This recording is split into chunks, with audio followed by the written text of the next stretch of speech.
I fixed him at the last second. I hope that didn't blow anyone's eardrums out. Speaking of blowing eardrums out, I must have turned up the volume in my ears. God damn, that Mass Effect music. Whew, deafening. Alright. Press any key. Any key. I have a lot of those. How many any keys? Would you get you a drink or anything? Some more of the cookies? I don't know. I would eat a cookie. So... Perimeter clear. Yeah, I just noticed we got matching onesies. Pardon me. Jesus. So something that I did between streams was I spent a little bit of time trying to figure out whether there's a way to use left-hand controller, right-hand mouse, and I believe I've done it. I've mapped a bunch of my powers to the D-pad, and that way I can snipe around the universe, but I still have to, I gotta like use a controller normally, and then when combat is coming up, I can, boom, jump over to the mouse for snipies. Fondle the D. Oh god, yes, the D-pad. Oh, cookies. Oh, cookies indeed. Oh. Thank you, sweetie. Thank you for the cookies. Whoa! These things are just lying in wait for me? Okay. Alright, well here's this'll test our abilities. So I believe, yeah, up, down, left, and right should now be 1, 2, 3, and 4. Like the same thing as pressing those numbers. So let's find out. No. Okay. Okay. Cool story. In fact, all of the keybinds that I changed don't seem to be there anymore. That's weird. That's really, really weird. What did you do, Steam? This is why we can't have nice things. This is why we can't have nice things. So, let me try checking this out real quick. Yeah, I just opened up the gamepad thing. It looks like it's there. It's doing its thing. It should be doing its thing. Maybe it's because I launched it through... Alright, whatever. Whatever. It is what it is. Also, why don't we, do the old, Stream Raiders, thing, because there's an event going on right now.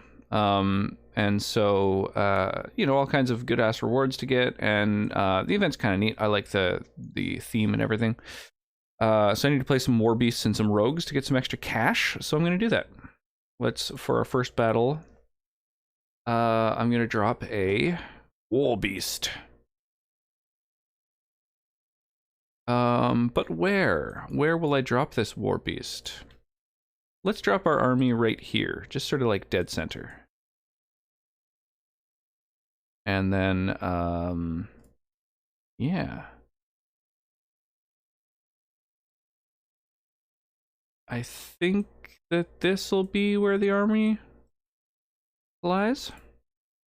Seems pretty good. We'll get, like, tanky dudes up in here. Oh, yeah, music, too. Let's play some tunes. And melee, and then ranged dudes, maybe with some supports interspersed. Nice. A song featuring GLaDOS for a fight against robots. Let's go.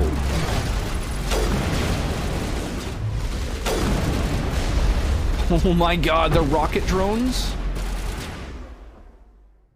They're rocket drones. Okay. So, what are my best abilities again? I think Overload?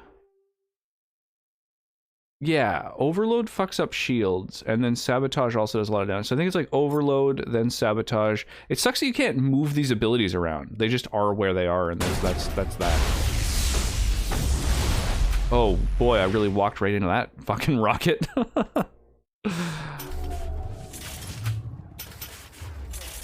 The hell? Did it not use sabotage? Oh, I guess it did, but the thing had shields on, so it didn't really do that much. Maybe damping will finish it. Whoa, they blow up and it's like a chain reaction. Oh, damn. Okay, I mean, that went okay. Oh, Liara dropped. Jesus. Oh, my bad. Sorry, I didn't even notice you go down. Yeah, this works. This works. I like the mouse controller action, honestly. It allows me, like, better control over my movement, and then everything just kind of, like, at my fingertips. But also get that aim. But then, yeah, when I'm just wandering around, I think I'm just going to use the thumbstick, because I really do find a controller more comfortable.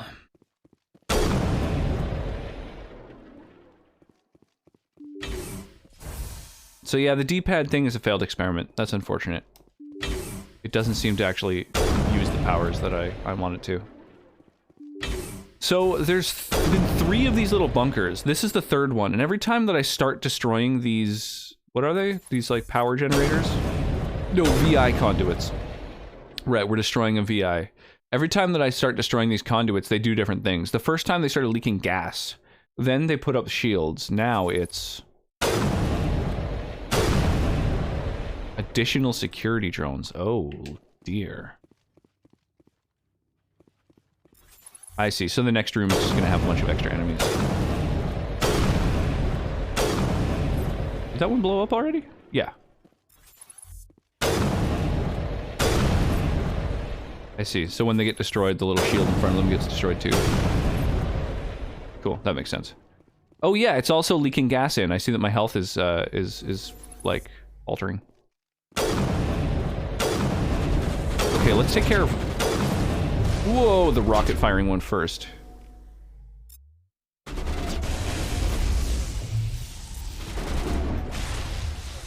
Holy shit. These powers are so, like... I've really underrated how useful powers are.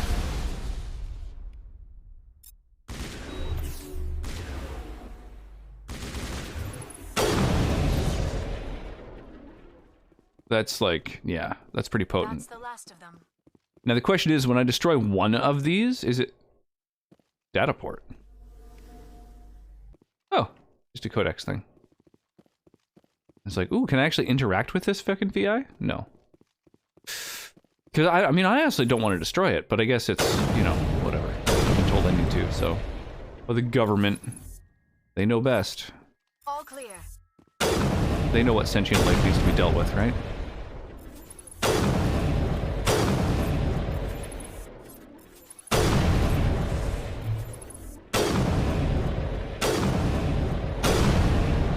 A burst of white noise over all frequencies nearly deafens you. Your hard suit's heads-up display interprets it as a series of zeros and ones. They repeat again and again, blanketing all frequencies until the lights on the final VI cluster flicker and die. Specialization class achieved? As part of destroying this VI, I unlock my specialization? Or is it just I happen to level up and it, like, combined 2 text boxes? That's wild. That's weird. I got distracted by Kid. Thought we couldn't have nice things because prices are getting insane. Also, yes. Yeah, happy Women's Day to all. Y'all get one day. There's a Twitter account. I would strongly recommend over in my Discord. Mark posted in the Share Things channel a Twitter bot, which is literally every time any corporate account tweets with the hashtag International Women's Day, it retweets it with the exact amount of disparity in pay between genders in that company. And it's been amazing seeing these, like, brands tweeting out, like, Happy International Women's Day, and then within 2 minutes, a retweet that gets, you know, thousands of likes and comments and interaction saying like, oh, at this company, women are paid 25.3% less than men. And then seeing the number of those original tweets that get immediately deleted, like within a span of 5 minutes, you get to see them like get just fucking destroyed and ratioed by this like bot being like, you know, just stating a fact in the same way every time, and then a lot of people just being like, okay, well, we gotta delete this. It makes me happy. That's a good bot. I kind of want to know what this means. Does this mean anything in binary? I'm gonna look this up real quick. Hang on. In fact, maybe I'll show my findings. So we want to look up oh, that didn't do anything. Wait, hang on a sec. It's, what am I wanting to look up? Right, I guess like binary to English. Binary to text. And then the binary input is what? 01001000.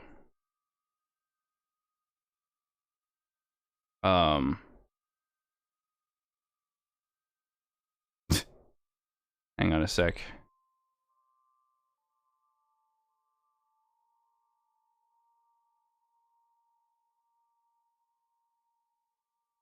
Like, is this anything or is this just gibberish? I bet if I went to a wiki and looked up this mission, it would tell me in like a list of trivia. It only just occurred to me.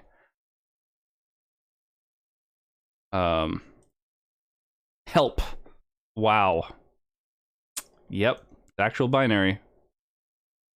Oh man. God damn. Your heads up display shows help repeating again and again, blanketing all frequencies until it dies. Jesus. That's fucking bleak, honestly. People who post the best lady songs in the song queue. Use the best words, the letter Q, and then 4 letters waiting to be said. Yeah, it's French. Your specialization class will replace your base class in the talents on the squad screen. Talent ranks in your base class transfer over to your specialization class. Go to your squad screen to view the bonuses you gain with each rank in your specialization class. Okay, so there's 2 options. Increase damage with all weapons. Improves immunity, marksman, and assassination. So I don't use marksman. So assassination ability. The main reason to ever use that power in my mind seems to be to reset the cooldown on my gun. Or operative. Reduces charge time on my techs. Improves overload and sabotage. Those abilities hit like a fucking truck. I think that's the way to do it. I mean, more damage with weapons might be nice. It would be cool for my sniper to do more damage, but honestly, headshots just tear shit up. So I think using more tech more often is something I need to get better at, and I think that having them be even more powerful is probably a good way to do that. So let's do it.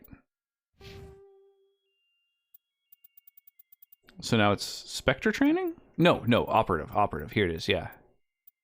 I see. So it was like each rank reduced my heat build up, and now it also is going to like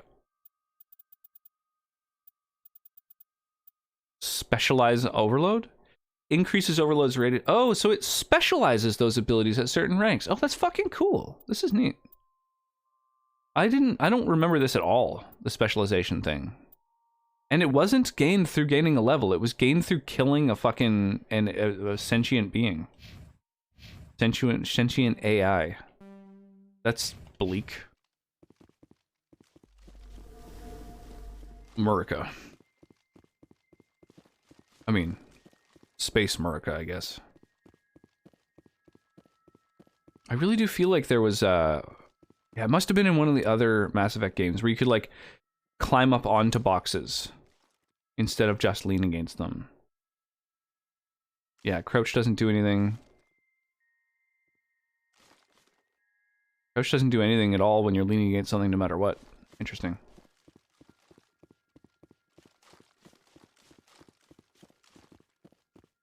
Yeah, the word Q is insane because it is just the most French thing ever to just add. Let's like, how many vowels can we tack onto this? Just for fun.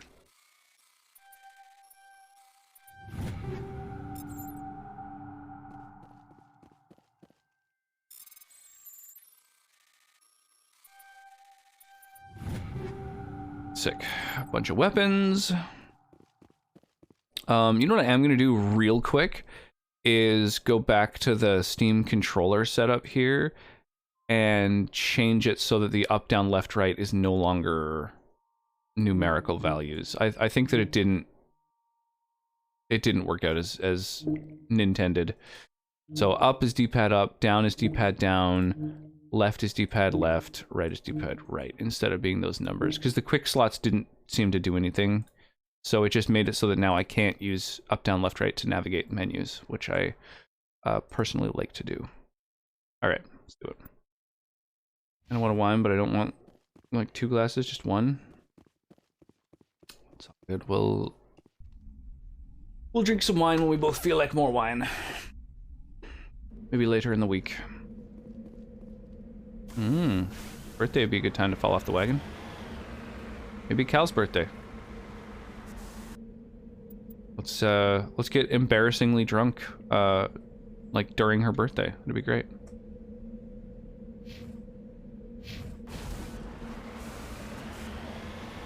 I wonder if maybe I could have saved the VI if I had gone to a different location first.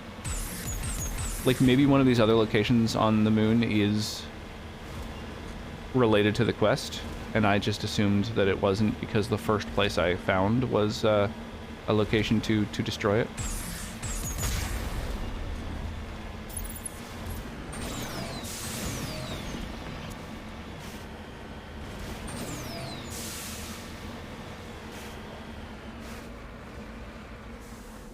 Okay, I already scanned this.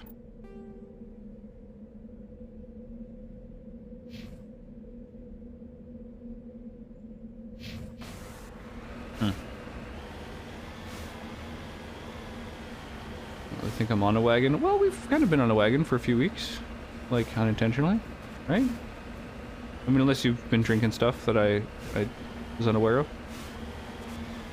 of. Sky's gonna marry Eric, and Mark's gonna officiate. Sick! That'll be awesome. I hope I'm invited. I learned typing Mark's name summons him. It's true. That does essentially happen. Same with Wyra. Pretty much anyone who has the stream open and has FFZ set up, or Chatty, or whatever piece of software, so that you get like a little blip anytime you're atted, which I have, and I turned on your laptop because I figured that way, you know, when you're like watching stuff on another tab, if someone ats you, you might hear the little blop and realize that someone's talking to you. Uh-oh, better get Mako. Is that that's like an insurance ad or something, isn't it? Why do I feel as though I've seen that ad?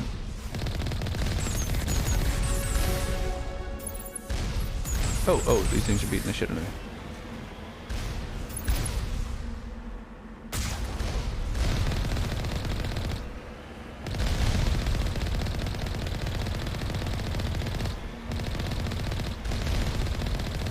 Oh, or maybe it's Canadian, I just realized. Right, because, you know, you're one of them fellow Canucks.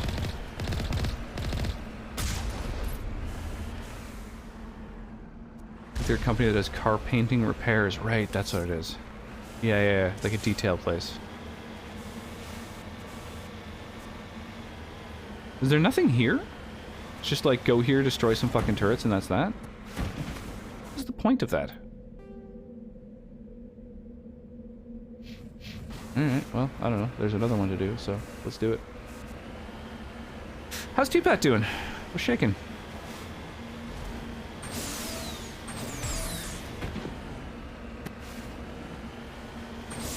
Enjoy the Canadiana in this series? Is there Canadiana in the Mass Effect series? Is this something that's been slipping under my radar? You good? Bedtime soon, but I love these games. Wanted to say hello. Nice. Well, I appreciate that. I'm the same way. I'm a lot more likely to swing by streams and hang out for a bit when there's a game happening that I'm into. I do try and at least, you know, lurk, you know, streams that are folks that I, you know, that are like part of the community. But yeah, if I want to spend some time there, it definitely helps to have some fun game going on, and something I don't want to get spoiled on. So it can be tricky to find a game that I feel like I want to lurk, or I want to, like, you know, really watch and engage in.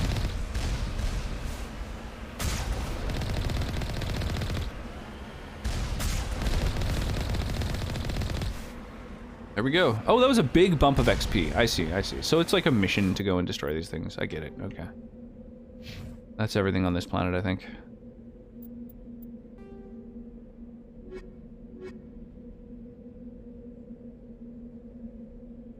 Oh, Garrus wants me to go and find a motherfucker. We should do that.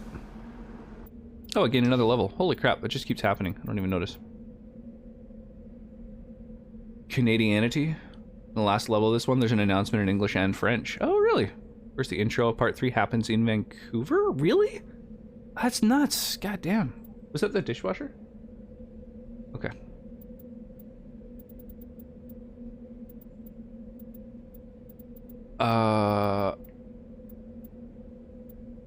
What do I want to level up next? I think I'm gonna start cranking up my operative to further upgrade Overload and Sabotage. Sabotage! When in doubt, Dark Souls, Final Fantasy, or Mass Effect. Yeah, I also really love Earthbound. Mario RPG is like one of my favorite games. I think maybe I'm gonna specialize her in first aid, because I assume that just means anytime she's in my party that applies. And I think Liara is always gonna be in my party, so she'll be my first aid user.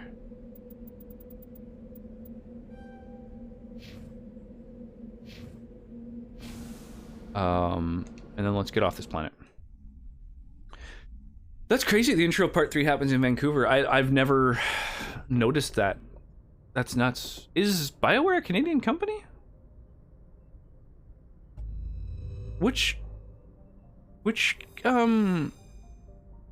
company did Assassin's Creed? Ubisoft. I know Ubisoft is Canadian.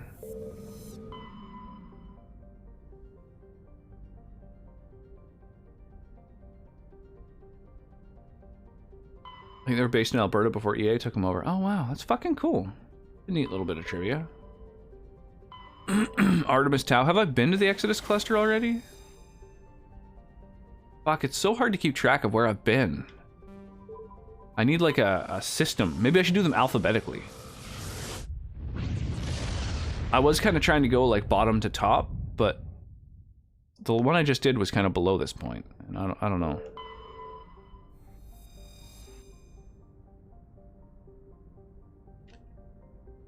I'm pressing the back button. Zoom out. What the fuck? X worked but not B? That's weird. Why did B just stop working? They never say the name of the city, but there are several landmarks I recognize. Oh, they don't say the name of it. That's interesting. Landmarks that you recognize. What are the landmarks? I'm intrigued now. Oh, okay. I was definitely on this asteroid. 100% have been here. Okay. All right. So we've explored the local cluster, Exodus cluster, and Artemis Tau. So let's now go to the Horsehead Nebula. And I'll start like top to bottom. So we'll do this missing person location first. Wait, Novaria. Is that one of my main quest things? Yeah, Novaria is a main quest. So I'm going to hold off on that. I'm going to skip that system. The little mission things, by the way, like whenever you click on one of these things, the, like where it says like missing person or Novaria or whatever, that's a mod that adds these little like quest markers to the systems. And what a quality of life it is. Goddamn.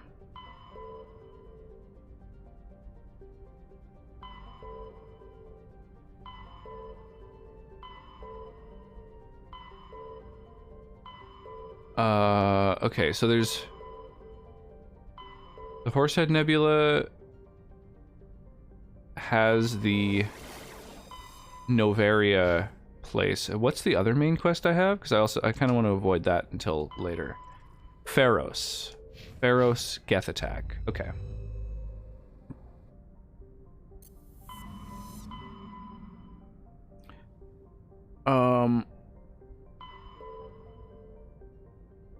Did you grow up in Vancouver, T-Pat, or move there? I forget. Out of curiosity, I was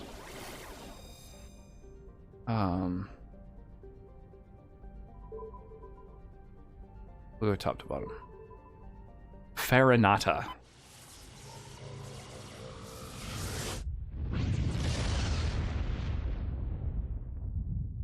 I am the warrior in the burbs. Gotcha. Patching it through. Commander, we've got a situation that requires your expertise. A group of fanatical biotics. The subtitle said, "It's good to see you in the area," but he didn't say that. To sustain damage and is dead in space. That was weird. Get in there and take them down.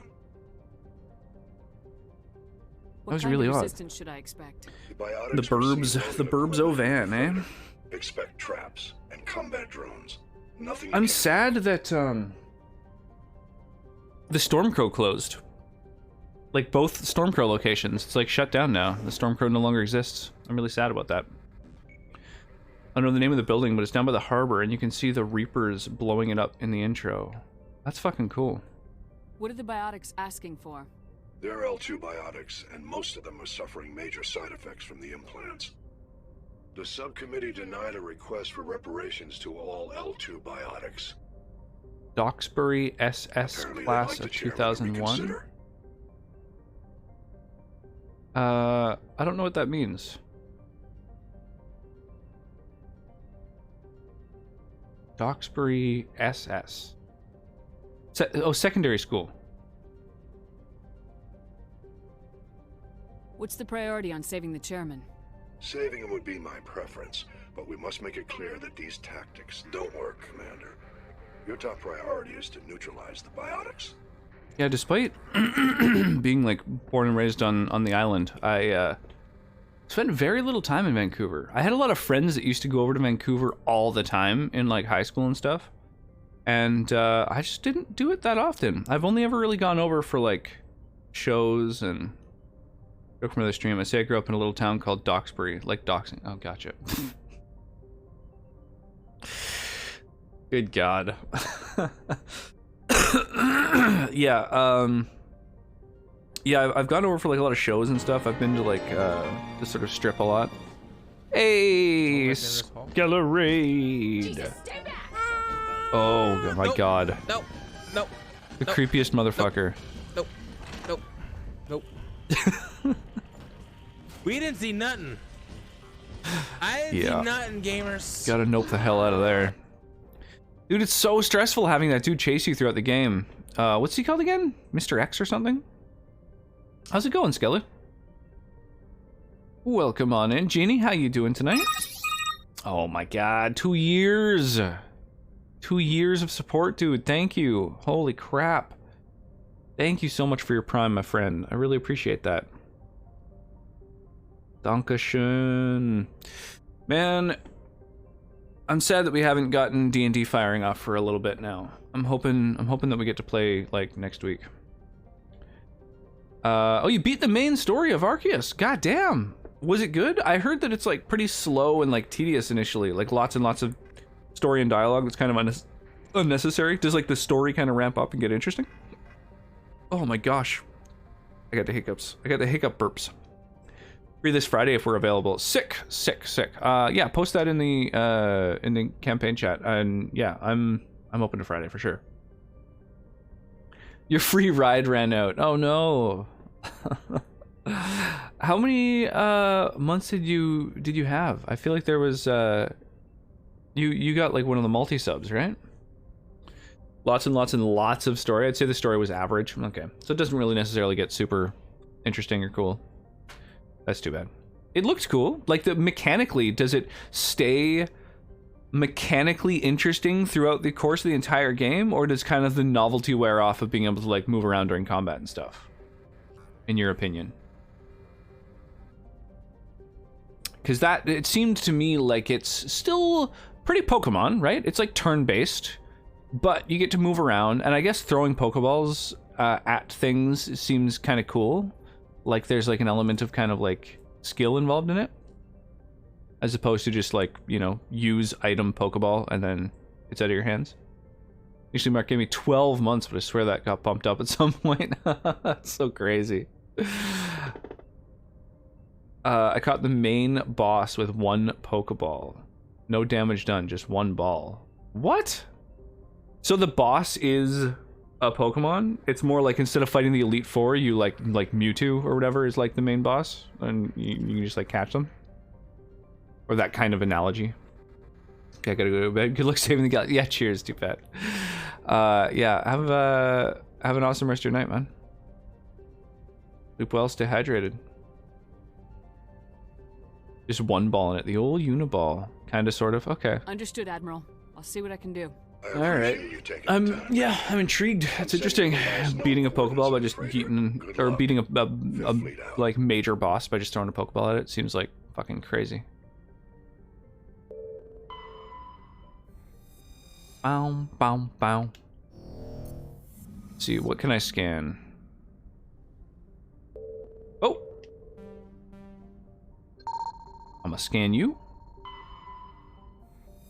I'm gonna survey you. I'm gonna get some metal. Just light metal. None of that heavy metal that I enjoy so much. UNC. Is that part of this asteroid field? I think there's only ever 1 object in any given asteroid field. So yeah, I guess that's the object there. There is an enemy team, but even the story for them was really fucking weak. That's too bad. But they didn't really put that much sort of work into the story of the game. Ooh, Prothean disc. I wonder what happens if I get them all. If I get some like actual interesting lore about the Protheans, or whether it's like, congrats, you got the stuff. A rare element. That's cool. I'm pretty sure it was pure luck, because you're given 10 pity balls right before the fight, too. Pity balls. What makes them a pity ball? The Ontario, speaking of Canadiana, is a Kowloon-class modular conveyor of human design, configured for mixed freight and passenger hauling. It is making a hard burn for the cover of an asteroid cluster.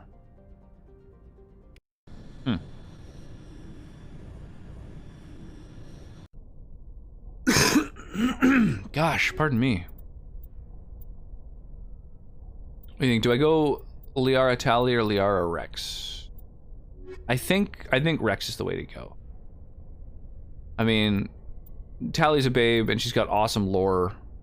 Rex like hits like a truck and can tank shots, so I think that's the way to go. And then, oh wow, that loaded fucking immediately. I was expecting there to be like some loading time. Let's head over to Stream Raiders and fire off this Stream Raiders battle whilst we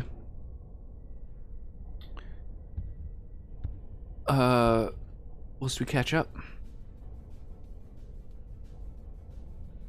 on my equipment. I got a bunch of new gear, which happens all the fucking time. But let's go through and see if there's anything better than what I've currently got.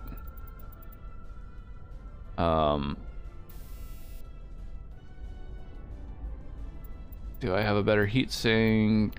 No. Perfect opportunity to do inventory stuff during Stream Raiders battles.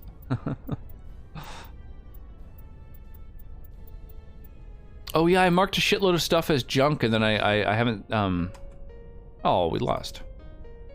Yeah, I marked a bunch of stuff as junk and then I haven't had the opportunity to sell it. Or, well, I did. I went back on the ship, but I sort of forgot that I had the opportunity to sell it. I have a lot of junk all up in my trunk. That is true.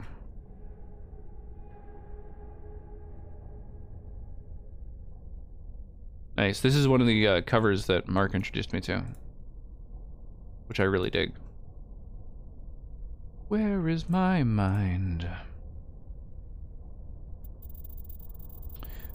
I did get some stuff today done. It is true.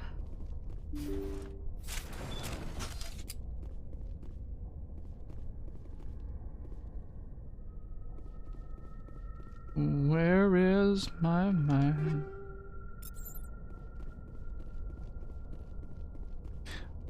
It would be nice if a feature that I've seen in I think only one game ever is when you mark an item as junk, it then automatically marks all future instances of that item that you pick up as junk as well.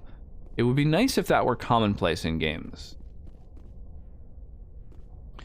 Doing stuff is adult and sucks. It's true. True. Adulting is tough.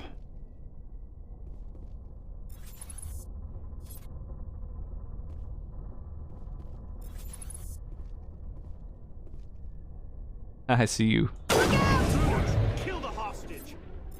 Damn, let's move. Oh my god! Oh my god!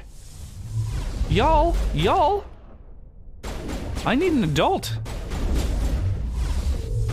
Get me next time. Holy shit!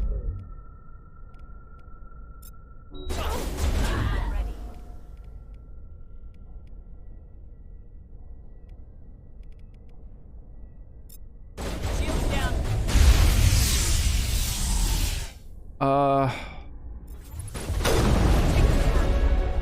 Oh my gosh.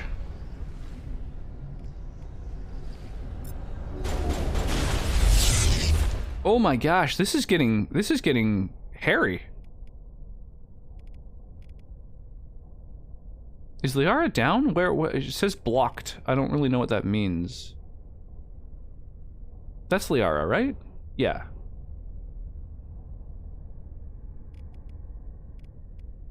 Man, I'm hurting here.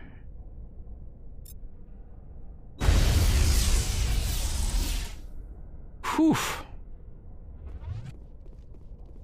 Those are the most aggressive people I've encountered so far, I think. I gotta be more careful.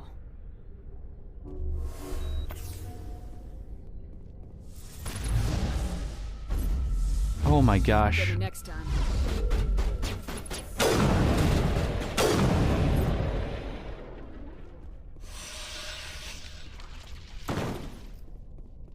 Okay, so they're gonna execute the hostage. That's not good. See how it is? You write letters and everyone ignores you. Force is the only thing people appreciate. So how about if I kill Force your Chairman face. Burns and finish the charade? Please, I was trying to help you people. You people. Let's not do anything we're all gonna regret. Why not? What have we got to lose? Since the chairman Your here decided lives. that we didn't get reparations, we've got nothing left to live for. Okay, I But see where I've you're changed coming my from. mind. Seeing you all, it's clear that you all deserve. Seeing you all. Chance. The gun to your Some head L2s are might be nearly part of it. crippled from side effects of the implants, but you voted against reparations. Think about this. Burns is the one man who can help you. Yes, if you release me, I can take another look at the reparations request. What? We're supposed to trust you? Sure, you promise us freedom and say everything will be fine, but as soon as we surrender, you'll double-cross us. I'm not promising to let you go. All I'm saying is that Burns will take another look. Right, Burns? Absolutely. I had no idea that the L2 biotics were this desperate. If I'd known, the reparations will come. For whatever it's worth. I promise that.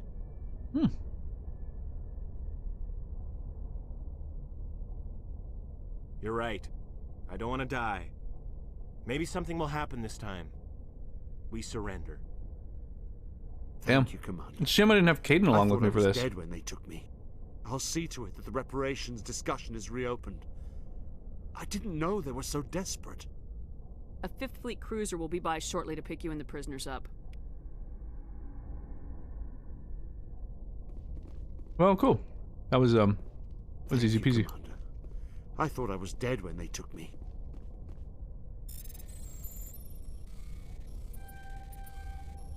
mean, you would have been dead if it weren't for me.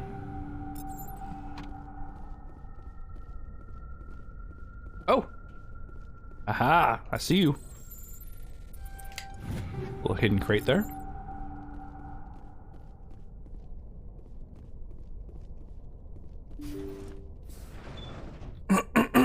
Pardon me, Jesus. Proton rounds. What are proton rounds again? I can never remember which, like, ammo types are what, and, like, which armor things are what. They all feel, like, slightly samey to me. I mean, their effects are different, but the names are kind of samey.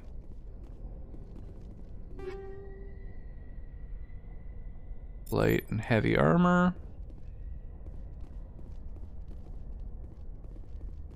Boy, this place is quite the labyrinth.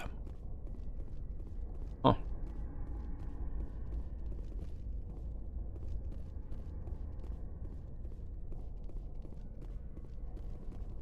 Woo woo! Finished making my webcam mount.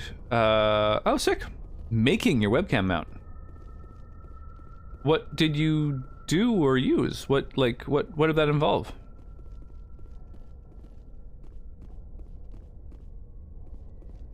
Also, how you doing? What's shaking?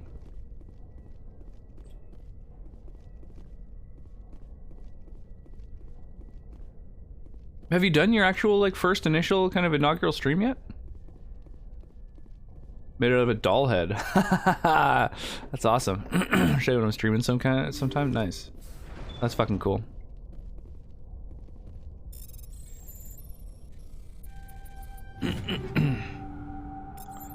Assault rifle, sniper. Okay, cool. Just sort of test stream to get my camera set, but I needed a microphone. So audio is the hardest part to get right. Yeah, it's tough. Do you own a mic? Or is that something you're gonna have to pick up? You bought one, yeah, nice. What did you go with, out of curiosity?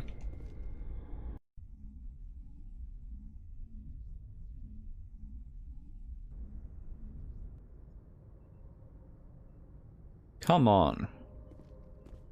I wonder if Caden has anything to say about the, Yes, Commander? Carry on, Presley. the Yes, ma'am. biotics we just encountered. Also, I wonder if there's any other random scannable shit or more conversation we had with Joker. Commander, something you need? No. I have So to I think go. just Alright, main see. quests will sort of maybe unlock dialogue with non party members. Found this mic that had nearly 28,000 reviews on Amazon, 4.5 stars. Nice. It's also on a lightning deal, so I saved like 10 buckaroos. That's badass.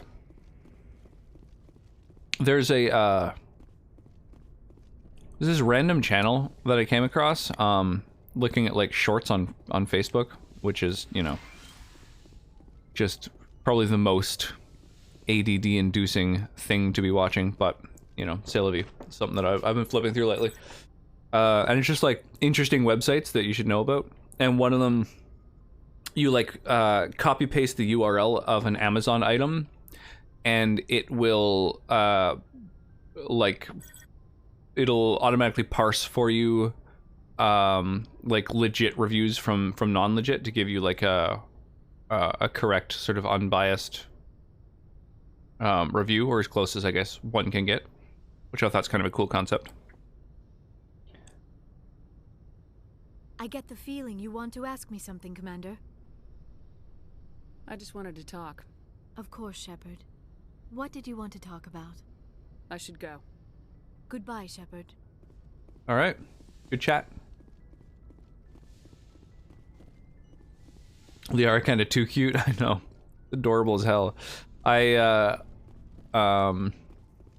I think that I think there's two different mods I have that change how Liara looks. One is just like I think eyes, and another for the character herself.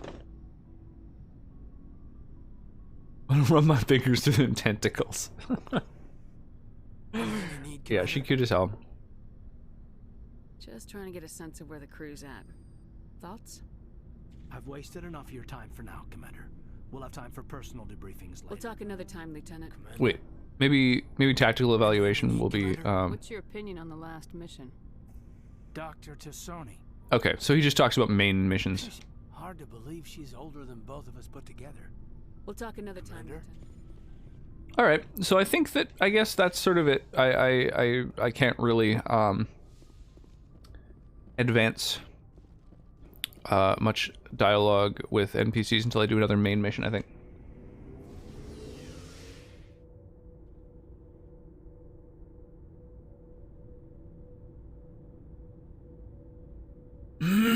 Pardon me.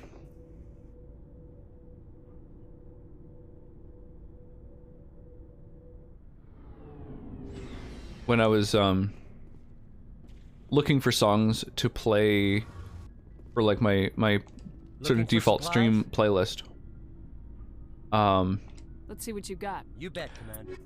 I decided I was going to throw on some Rage, and when I found LOL Junk didn't seem to sell anything. There we go. Whoa, I just doubled my cash by selling all junk. That's wild. I came across someone hearing Rage Against the Machine for the first time, and like, you know, it's like person reacts kind of thing. And it was actually really cool. I really enjoyed the video. Okay, so I sold a bunch of shit. Free up my inventory a little bit. Good to see you.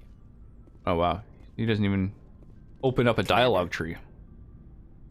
What's your opinion of the last mission? Not sure I buy Dr. Tassoni's story about her and her mom not talking. They're family, right? I think next month they'll pull the trigger on ordering that resin printer. Had some stuff come up this month. I think she's being She's. Hey, want me to ask? Yeah, you that about can her definitely sex happen. life? Too bad those ruins got destroyed, ma'am. I don't know. I think I'm starting to get some junk in the trunk for sure. You guys ready for more junk? Shepard. Rex. All right, so yeah, I think I'm at a point where there's no more new dialogue for any of the people aboard the ship. Until I do main missions. Shepard. You need something? Yeah. Okay. I should go. See you later. I think that's everybody on the crew. So that's sick. Let's slay a bunch of quests. Let's just like bomb through them. Quests or missions, I guess they're called in this.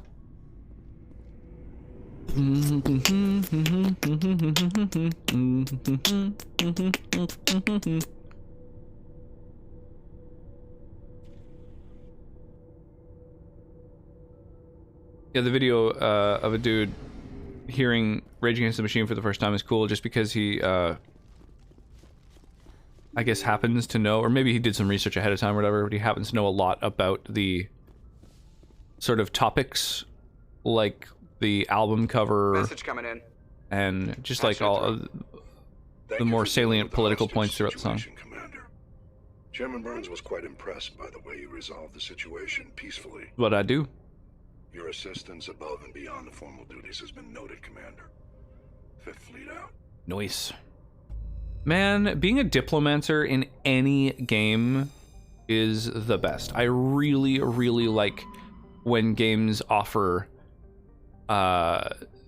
social solutions to problems. Because I just like experiencing the voice acting and dialogue and stuff in a game more than the combat mechanics most of the time. Like, there's combat, there's always going to be combat, there's tons of it, unavoidable, it's all throughout the main quest, but anytime that you have the opportunity to, like, hear some more of the voice acting and get a little bit more story and narrative out of the game, that's what I'm about. Matriarch's ratings recovered, sick. Missing survey team. God damn, a lot of stuff to survey here. Got some uranium. Ooh, damn.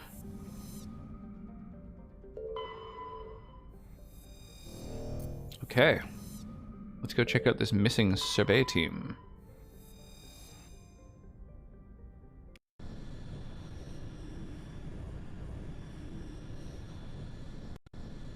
I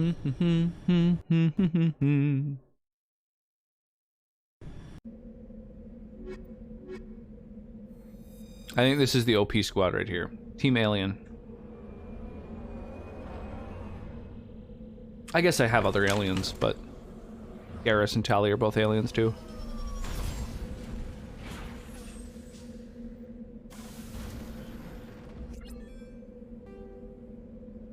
Okay. Oh, the big warning anomaly thing? I think that's one of those big, like, sandworm things. I didn't say anything, and now I feel like I made an inappropriate comment. Oh, yeah. She's just watching K-dramas.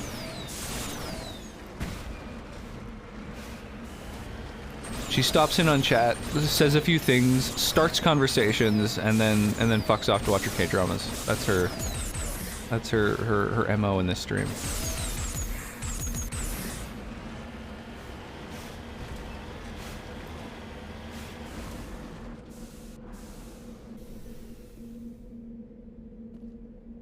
Let's survey this.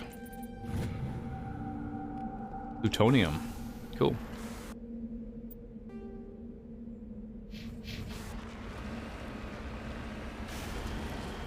What did you say that you thought was inappropriate? I didn't even catch it.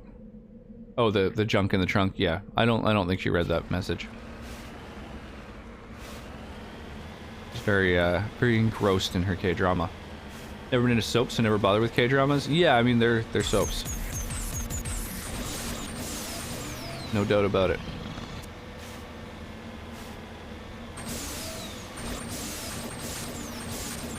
Oh.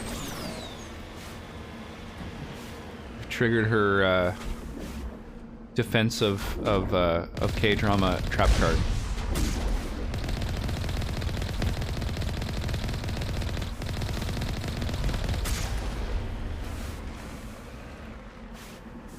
I wonder who these people were that I just indiscriminately blew to pieces. Apparently I deserve this more because I brought bigger guns.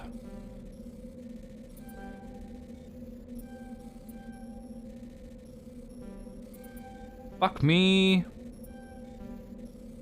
In the minigame. Oh, dude!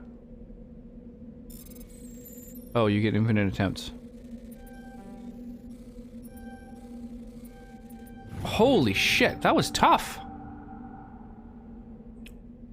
Weapon upgrades, armor upgrades, okay.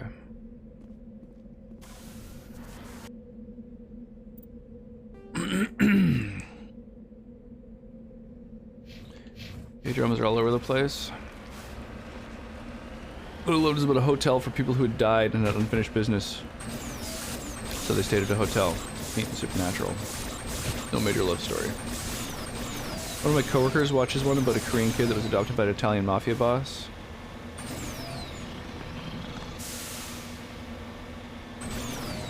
Apparently that one is called Vincenzo. Yeah. I guess she watches the more silly K-dramas. More K-medies. K-medic? Heading to position.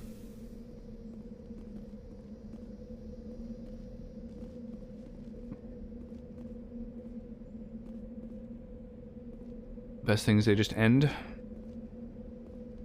Yeah, they like have the arc established before they start filming, so they like have their story.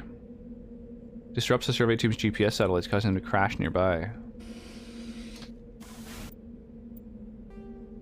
Yeah, I think it's smart. It's very much like English TV in that way, where they kind of like do a couple seasons and then they end it and do a different project.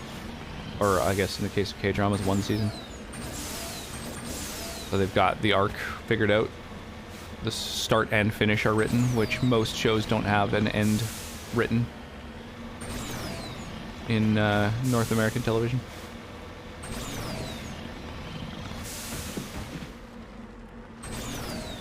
And like, yeah, Days of Our Lives and that sort of stuff, exactly, where they've run for like 30 fucking years. Or what, the hospital one that I think George Clooney came from originally. Squid Games is getting another season. It's unheard of in K-dramas.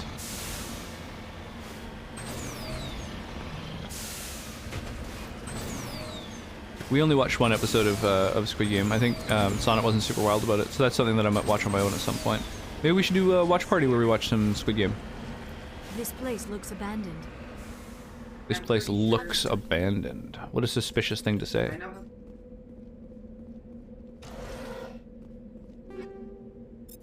Polonium rounds.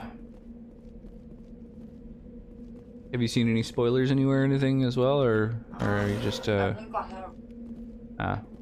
doesn't help. I was gonna ask what your theory is, but then if you've seen any spoilers anywhere, I haven't seen even like literally anything related to it, so I would prefer not to know. According to these data logs, the survey team unearthed some kind of alien technology. That's weird. I'm like locked in place for that little. Could be answers line of at dialogue. the excavation site. Unearthed an alien technology. Assault rifles, snipers. According to these data logs, the survey team unearthed some kind of alien technology. Could be answers at the excavation site. I don't think Netflix has a Twitch thing. I'm not sure what you mean. Oh, like, no, you can't, so all of our watch parties we do, on Discord. So, like, just the other day, what did we watch? We watched a movie on Discord together. Starship Troopers. We just watched that, recently. It was my first time seeing it. So yeah, we do watch parties, like, I was doing them weekly for quite a while, but we've kind of fallen off a little bit. You like movies? Yeah, dude, I mean, are you in my Discord? I guess you don't use Discord very much. It's not really like a part of your sort of daily, you know, your daily internet use or whatever. For me, it is the first thing that I check every day, and like I kind of interact with it throughout the day, every day. But Starship Troopers great. Yeah, Spaceballs great as well. Flick and Film. Ilk. I mean, like 20 Discord channels. There's so much channels in each channel. Yeah, totally. So, my recommendation, Hooligan, personally, is to like look at the list of channels and just right-click mute all of the channels that don't interest you. Like, if you don't want to, like, the first thing I do when I go into Discord is I mute, like, you know, channels for like food, selfies, like all these, or you know, all these concepts that I'm not interested in. And then every Discord has like 5 channels for me, and that's a lot more manageable. That would be my recommendation. So if you're like into doing a movie night, you know, like mute a bunch of channels other than that. They're all already muted. Any 2 of them would be too many notifications. You can also go into the notification settings on each individual server and disable push notifications, so you're not getting notifications on your phone. Like if that's part of it, where you just got these fucking flood of notifications, like I would disable that. Because that's kind of overwhelming. Like I like to just open Discord and then interact with it when it's open. So that's another thing. Green Bean Guardian, how goes? Do you like casseroles? How do you like them beans? Yeah, what's shaking? Any Discord channel is just a randomized feed of the channels I'm following, which is pretty much shitty Facebook. Yeah, I mean, I don't know. For me, like, you can also put Discords into folders. So if you drag a Discord over on top of another Discord, it'll make a folder. So I have like one folder that's just of like, kind of like one folder that's all the 5 streamers that I do D&D with, and so I try and keep up on the, you know, any D&D related stuff in those in those Discords, for example. And then I have like one folder for Discords that I'm a moderator of, and then a folder for Discords that are D&D related just in general and stuff like that. So I've kind of like organized them a little bit. And then there's some of those folders that I ignore for weeks, and then I'll check out now and then. And there's some Discords that I just have fully muted 100%, and I barely interact with them, and I could probably leave them and it wouldn't change my lifestyle whatsoever. Heck yeah, green bean casserole. Yeah, little one loves green beans. Peas as well. Facebook's big problem has always been Zuck. Yeah, also the algorithm showing you only some things that you would otherwise be interested in. Like, you know, if you want to see all of the posts in any given Facebook group that you're in, for example, you have to specifically go to that group and scroll through the posts. So it's just like Discords. Like each of those Facebook groups is kind of the same thing as Discord, only you also kind of occasionally get weird little alerts and get them thrown into your timeline and shit like that, which I kind of find more annoying than anything. Because like if I want to go and interact with that group, then I'm going to click on it and go and do that. So I don't know. I've really moved away from Facebook and sort of embraced the change in style that Discord has. The fact that it doesn't have ads is also fucking massive for me. Yeah, little one, she likes to put little green beans in her mouth as little tusks. Wait till she gets chopsticks. We have a little training set of chopsticks. We don't break them out very often though. We should do that more often. Otherwise, works close to what I would want from a thing. Yeah. Not bad, playing Terraria on my Switch, kind of hanging out. Nice. Rocking a little Terraria. I really had a lot of fun the other night playing Terraria over on Kim is Great's channel. That was fun. We played for like a few hours, and then after the stream, I played for another like hour or so.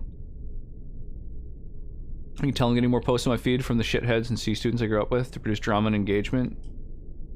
Yeah, exactly. That's the part that like, yeah. I try not to open Facebook at all anymore. I have Messenger on my phone. It's really helpful. It's like one of the best kind of apps for interacting with people. But I try to avoid, you know, the Facebook feed. The feed. Yeah. I don't think it's a very, I don't think it's a good app for mental health. Tusks/fangs in wood shop in high school with some screws, and I was sent to the principal. What?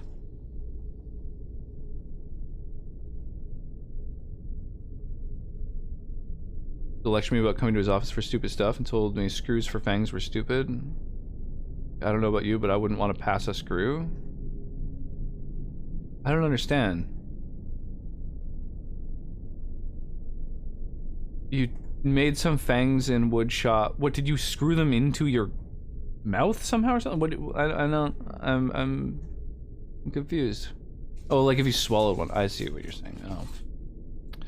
Oh, I see. Like you put a couple screws in your mouth, like as if they were tusks. Oh, that's the fucking dumbest thing ever. Most all I get is stuff from my family, which tends to be either kid pics or Bible verses. Oh. Yeah, I don't know. It's just I just try to avoid it. Yeah, talk to money. Yeah, I get it now. That's the dumbest concern ever. You should. I don't know. It sounds like your fucking woodshop teacher is bad and should feel bad about that.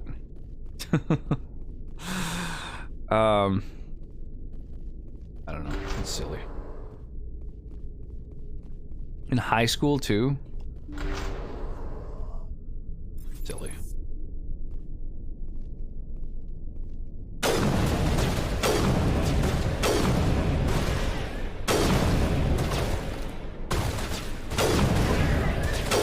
Look at this corridor. Finally a choke point working out for me. Uh-oh. Uh-oh. Right. Okay. I can... Yeah! That immediately reduces the cooldown. Forgot about that.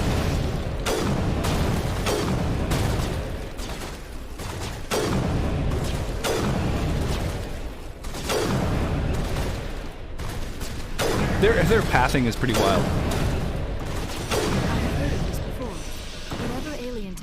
Dude, that was fucking sick. I love that fucking kill corridor. Fanatics, machine cultists.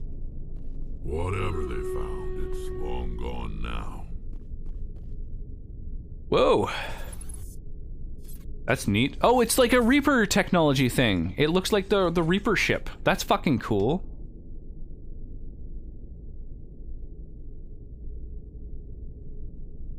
Nice, we got 15 people in our battle now. That's awesome. Yeah, the algorithm, plus Zuck having no interest in quality control, plus troll farms, plus Russia, plus the death of the U.S. fairness doctrine, plus Fox News. Facebook's just so miserably bad now. Yeah, it's rough. It's bleak. You know, and advertisements. Every fourth post or fifth post or whatever it is an ad. That's like fucking brutal. I don't know. There's so much about it that is negative. I just try to avoid it. So I've just embraced Discord. I've embraced the kind of I don't know, fractured nature of it. I jump around from Discord to Discord, and usually I try and organize them in a hierarchy of like which ones I want to check first. So I'll just go, when I want to browse Discord, I'll go from the top Discord, check out the different channels that I don't have muted, go to the next Discord, and eventually, like, I won't go through all of them. I'll just sort of lose a bit of steam and then go do other stuff. And then when I come back, it's like a bunch of those Discords won't have new posts, so I don't have to like go back and do it again, you know? It's, I don't know, it works out well for how I like to use it. I think we'll do this boss and then this one, right? Yeah. Do that. I think I actually get more on my feed from the back rooms page than anything else now. I don't know what that is.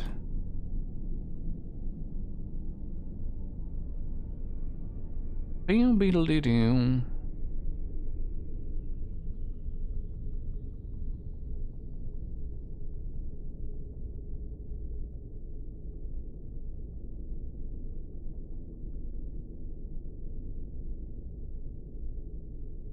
Okay, so we'll go armor dudes, melee, ranged, and we'll get some supports interspersed throughout there to heal the tanks and buff the archers.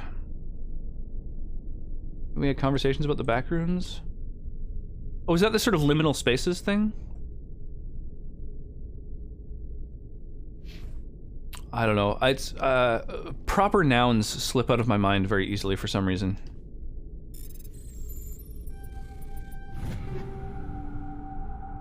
Both names and Turian armor. Oh, so Garrus has his own unique armor.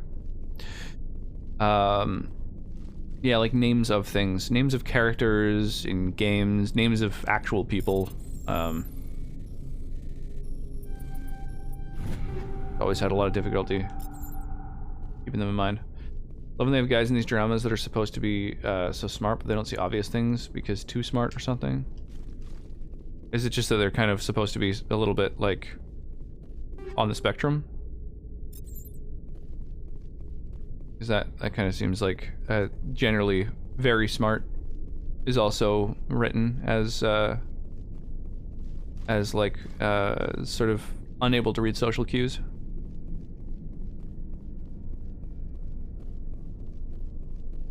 Very,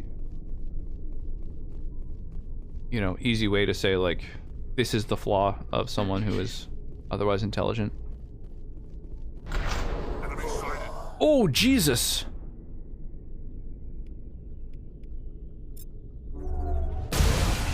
Oh, get wrecked.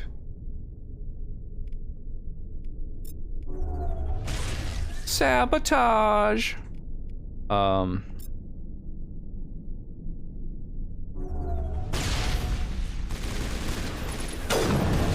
Yeah! Go Rex! Keep tanking, my dude.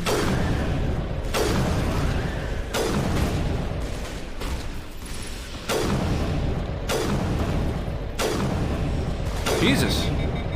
That accounts for all of the Exogeny survey team. They were converted to cybernetic husks by devices similar to those used by the Geth on Eden Prime. How they came to be buried on a frontier world so far from Geth territory is a mystery. That is a mystery. That's actually kind of fucking wild.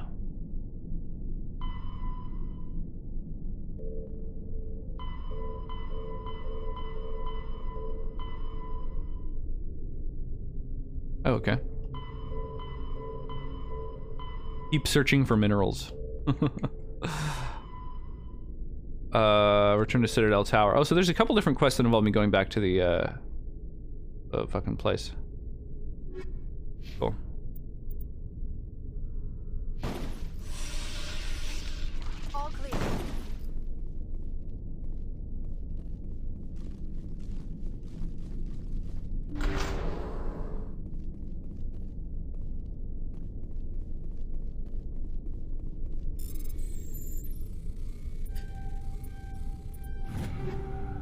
Shotgun assault rifle, medium armor, that might be good actually.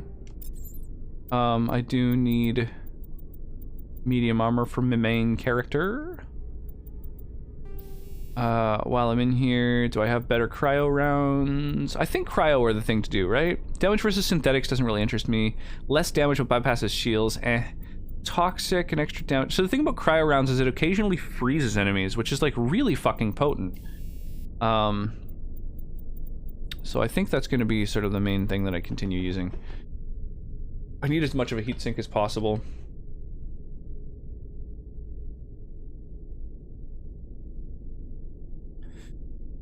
Stop watching one at a pairing they wouldn't let happen.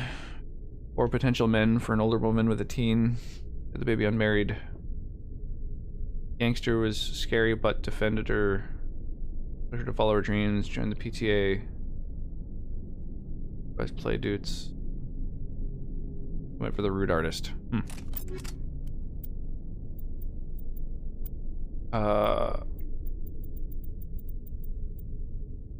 Oh, that's interesting. So this has lower damage protection but higher tech biotic protection. I think the damage protection is what I'm most concerned about. Or maybe I am worried about tech. I don't know. I guess it's like ranged weapons versus tech on biotics. I don't know. Both valid concerns.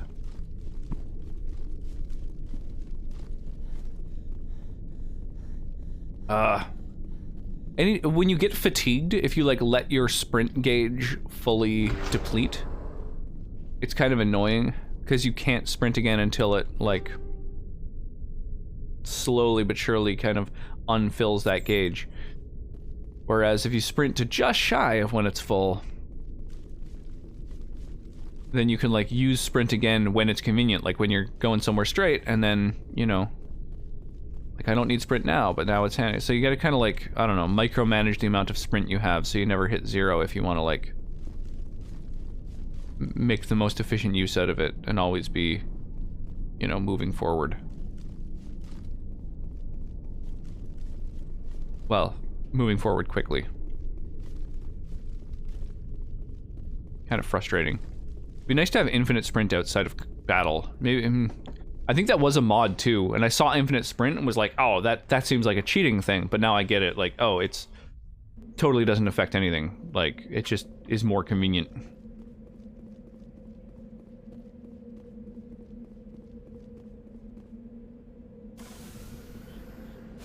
Knife work was intimidating. Why is that even a component of his personality that like is like how often do you see someone using a knife? That's crazy.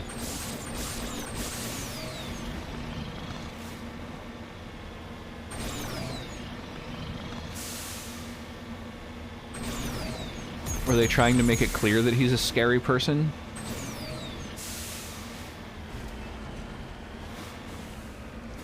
He's showing off his knife skills like an edgelord high schooler. Rare element. Uranium. Last but not least, pardon me, let's go check out this anomaly. Anomaly. Anomaly. Anomaly. Bum bum ba da da. Anomaly. Dun da da da. Needed help with making a meal. Was given raw fish. He pulled out a long, scary knife and did the fish perfect. Right. Well, yeah, that's being an edgelord. Turn off for a lot of people. It's fair.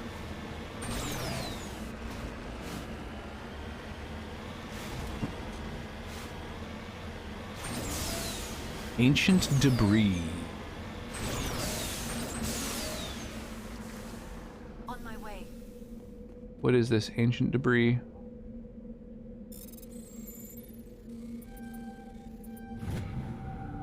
Ooh, Turian insignia. I was a little worried that by interacting with that it would summon whatever beast dwells beneath the fucking the earth here.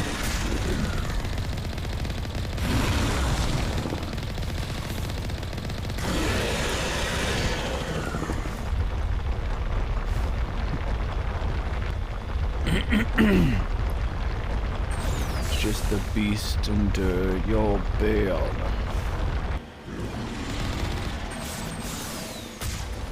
Ah, I fucking missed.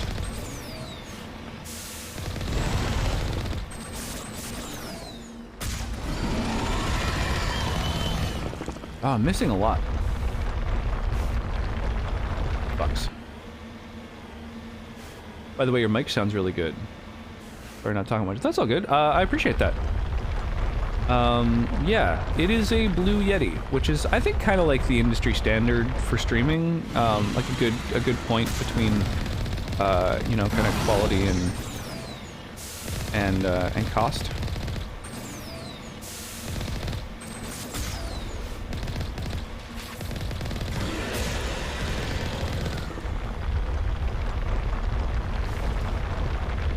But I appreciate that.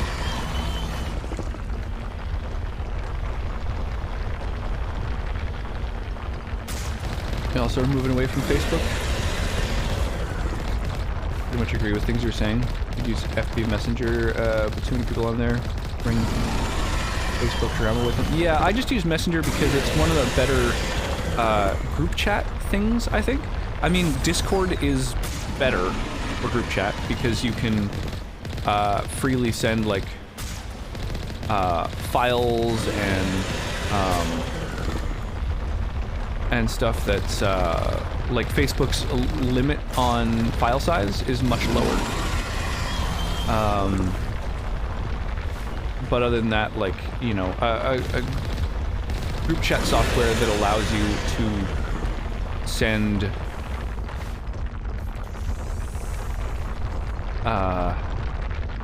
Christ. It's like Tremors. That allows you to send fucking like files, I think is really important. Ooh. I have a Blue Yeti as well. I'm guessing you have some special EQ on there because it sounds extra nice. Yeah, I've got a few different things. I mean, I use a noise gate so that, you know, there's no extra background noise. I also have a compressor filter and suppression. So I've got 3 different filters that I use, which, but then also I do have Reaper EQ plugin, which is handy. However, it's also not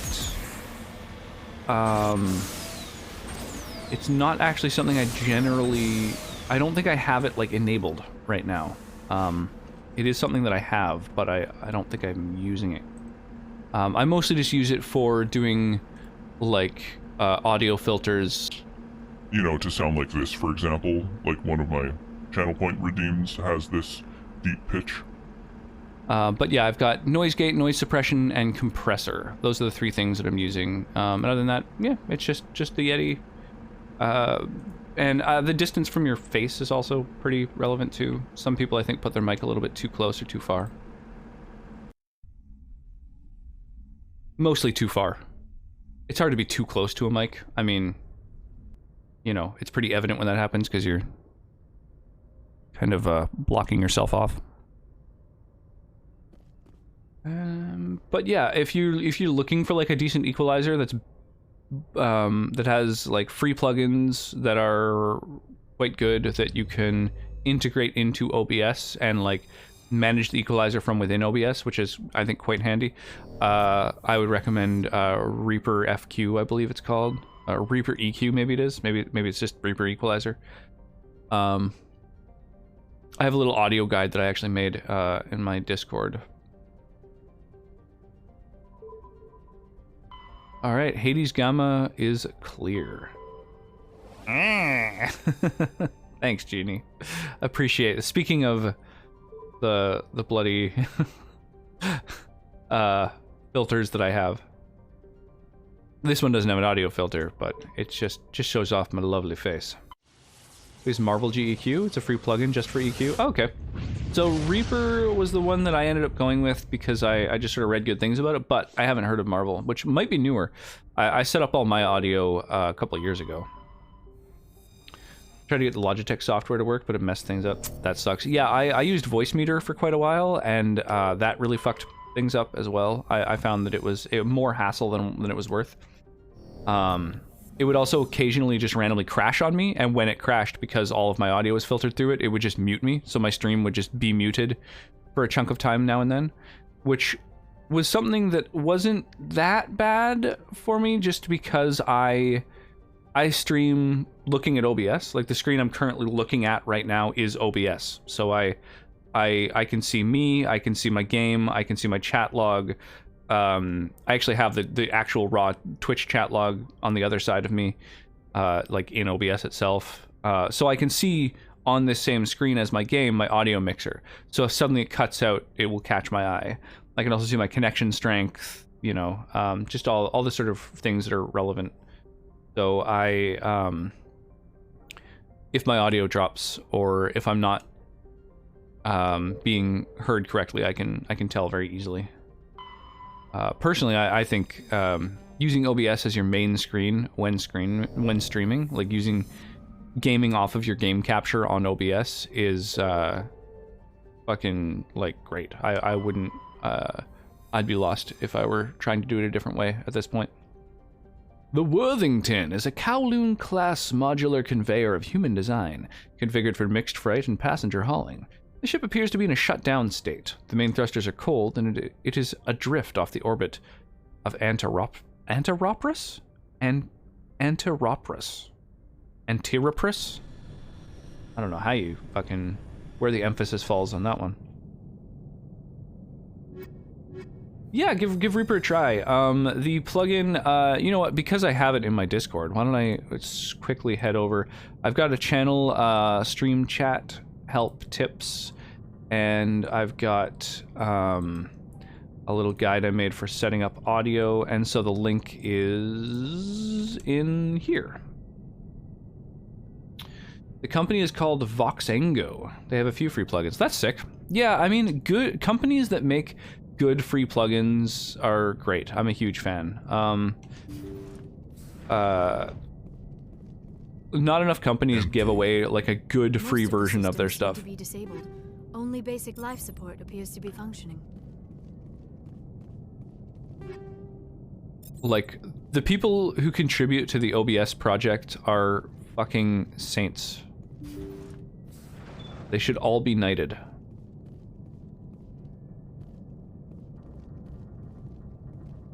Oh, the Battle Royale, it's exclamation mark Battle Royale, but is there another command for it? No, I think it's just exclamation mark Battle Royale. That's the only thing I have it set for. Hear that? We're not alone. That was so ominous. Fuck, man. What a... this fucking BioWare games have such good voice acting. The whole place could be a trap. Whoa, wild. Okay.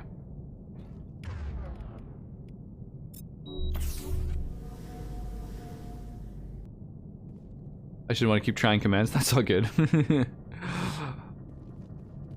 Better safe than sorry. Often. I don't know. Not always.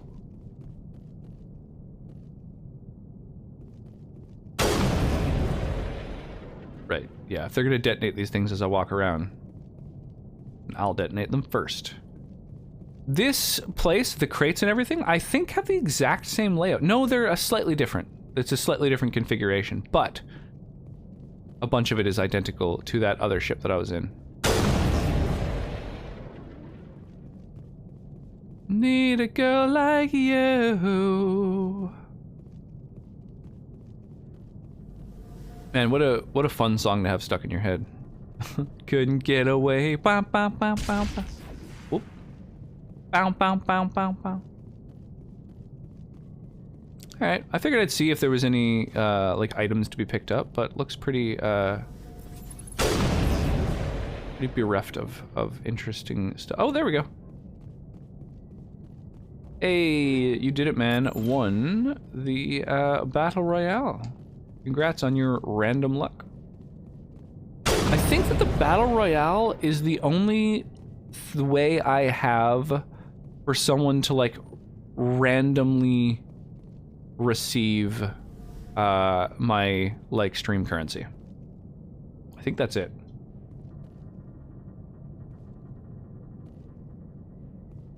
Yeah, mass space and then dance.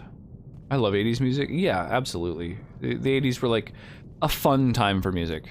I feel like the 60s were a revolution, the 70s were a renaissance, the 80s people just like started having fun with it. Okay, just want to make sure I didn't miss any little nook or cranny, but yeah, I think we're good here.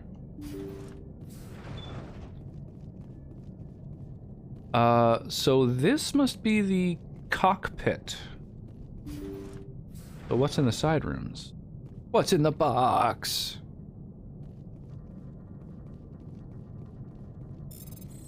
Need a girl like you.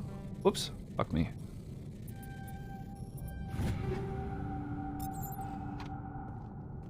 They say Jacob's gone. They say his brain isn't functioning anymore. I can't move while I'm interacting with this. That's interesting. But Jacob's the only thing in the world that matters to me.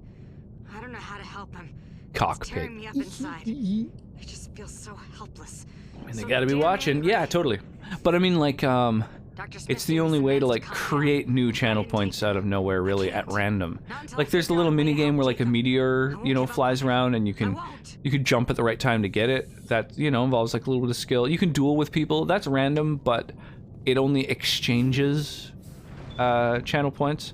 Whereas the Battle Royale is, like, a totally random way to make them. Like, I've turned off all other kind of slot machine type things. I'm just not wild about the random element as much. But the Battle Royale is, like, a fun one. Battle Royale is one word, and I think the cooldown on it is like 10 or 15 minutes. So it might not work right away, but you can definitely try it.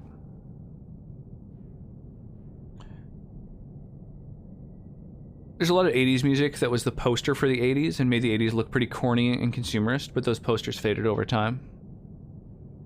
Jacob's not Good point. Make it. His brain was deprived of oxygen for too long. There's nothing any of us can do for him now except let him die with dignity. Is what he would want. I'm more worried about Julia now. That's She's unfortunate. showing signs of severe depression.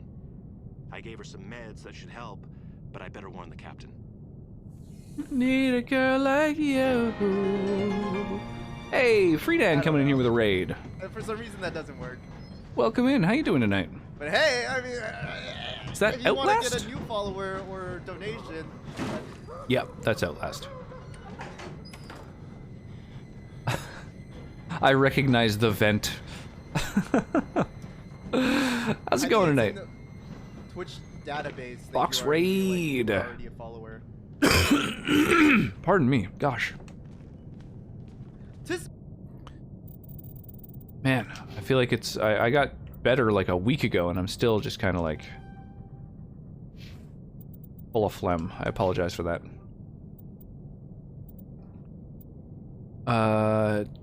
Damage reduction, health. I think I'm going to give him some more offensive abilities. Maybe, what's more damaging? Warp? Or throw? Throw yeets a dude. Warp reduces... it increases how much damage they take, basically. I think that's the thing to do. Yeah. Or maybe shield boost to give more survivability. Yeah, we're tearing through enemies. Let's keep them alive. Doing well. How's your stream tonight? I'm good. Yeah, beat Outer Worlds last week, and so now we're on to Mass Effect Legendary. We're gonna play the whole damn trilogy. I'm excited about it. This was gifted to me by Dragon Snooze, a wonderful member of the community. That machine's keeping him alive. And yeah, I'm looking forward to playing through. I've got 100 mods. Readouts. He is dead. His body was just an empty shell. Maybe we should shut the machine down. It's the merciful thing to do. It is your decision, Shepard. But perhaps we should wait until we have more information before we do anything. Yeah, 100% we should. Whoops, didn't mean to draw my gun. Outlast is pretty cool. It got really weird when penises, though. Yeah, that was the DLC, wasn't it? Whistleblower kind of was, like, quite graphic.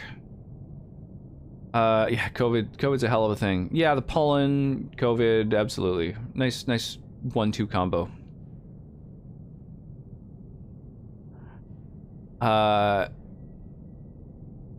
Did you stream tonight? He raided. He came in with his community. You seem like a good dude. Indeed. Have that enthusiasm thing. It's late over where I am. Hope you all have a good night. I need some sleep. Yeah, no worries, dude. Yeah, sleep well. Enjoy the rest of your night. Yeah, I appreciate the raid. Thank you for that, yo. Hey, Dragon's News. How goes space traveling with waifu? It's good. It's good. I've got both of the best waifus in the game. I got Liara. She's modded to have even cooler textures, and then of course Rex. I mean, look at that. Look at that adorable pose. I love the way he poses when you walk toward him. Look at that. He cocks his head and everything. Look at that. Look at that. What an adorable dude. There were weird dongs in regular Outlast with those bruisers that would occasionally appear to terrorize you politely. I don't even remember that offhand. I guess there was probably like a little bit of that, but I didn't notice it as much. I found that the Whistleblower DLC though really was like quite graphic and wasn't quite as good at being scary so much as like it wasn't as psychologically scary. It was more just like, rah, here's some fucking violence and gore and brutality, and you know, I wasn't as wild about that. I feel like it was a little bit lazier, a little bit more visceral and easy to do. His brain isn't functioning anymore, and they want to shut off his machines. Yeah, Liara and Rex. Absolutely. Shepard, how's it going, Snowmans? And it's tearing me up inside. I just feel so helpless. This looks very vibrant. The game? Yeah, so I also have a, oh, what's it called? Not a LUT, that's for webcams and shit. I have a reshader. I have a reshader on, that kind of makes all the colors pop a lot more than in vanilla. Like a lot more, actually. I even have it toned down a little bit because it's like, it makes all the colors really vibrant. It's the remaster makes the colors look like a cartoon syndrome. Well, I have a reshader on to do that. Like I want the game to be like colorful, you know? I found that a lot of games kind of get a little bit washed out sometimes. End up just being shades of gray, and so yeah, it's one of my 100 mods. The LS DLC definitely seemed like it was out for body horror, but I overall had a good time with it. Yeah, it wasn't bad. I just didn't like it as much. I didn't like the style of horror as much. I liked that the initial game felt a lot more kind of psychological. There wasn't necessarily a ton of enemies to fight, and it wasn't as graphic necessarily.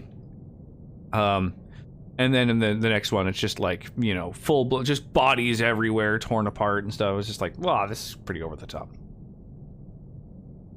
LS had those two dudes that talk to themselves. You see one and then one comes up behind and just kills you. I don't remember that specifically. I didn't die that many times. I was like scared when I was playing that game. I was hiding all the time, like really being way overly cautious. The game scared the shit out of me. Castrating son of a bitch was the right kind of creepy. Yeah, that's true. But I don't know, the environment was a little bit over the top. Yeah, those dudes, and they're naked. Gotcha. Are we going Paragon or Renegade? I'm doing a Paragon playthrough because I haven't played this game in so long that I don't remember a lot of the story, and I find that doing a good guy playthrough usually gives you a little bit more lore. You know, you hear people out instead of shooting them halfway through a conversation. There was that dude jerking it in his cell. I recorded a video to show my girlfriend.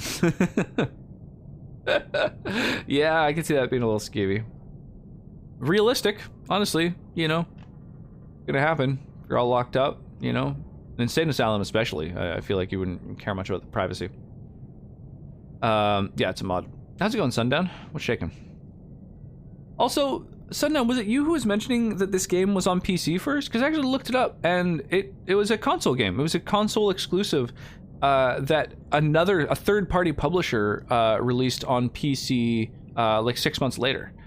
So this game was actually built for console, which makes sense to me because like this is so perfect and intuitive, and meanwhile, I find that like this is like clumsy. Like everything's really far from each other. Like it's I don't know. You can't rearrange the icons either.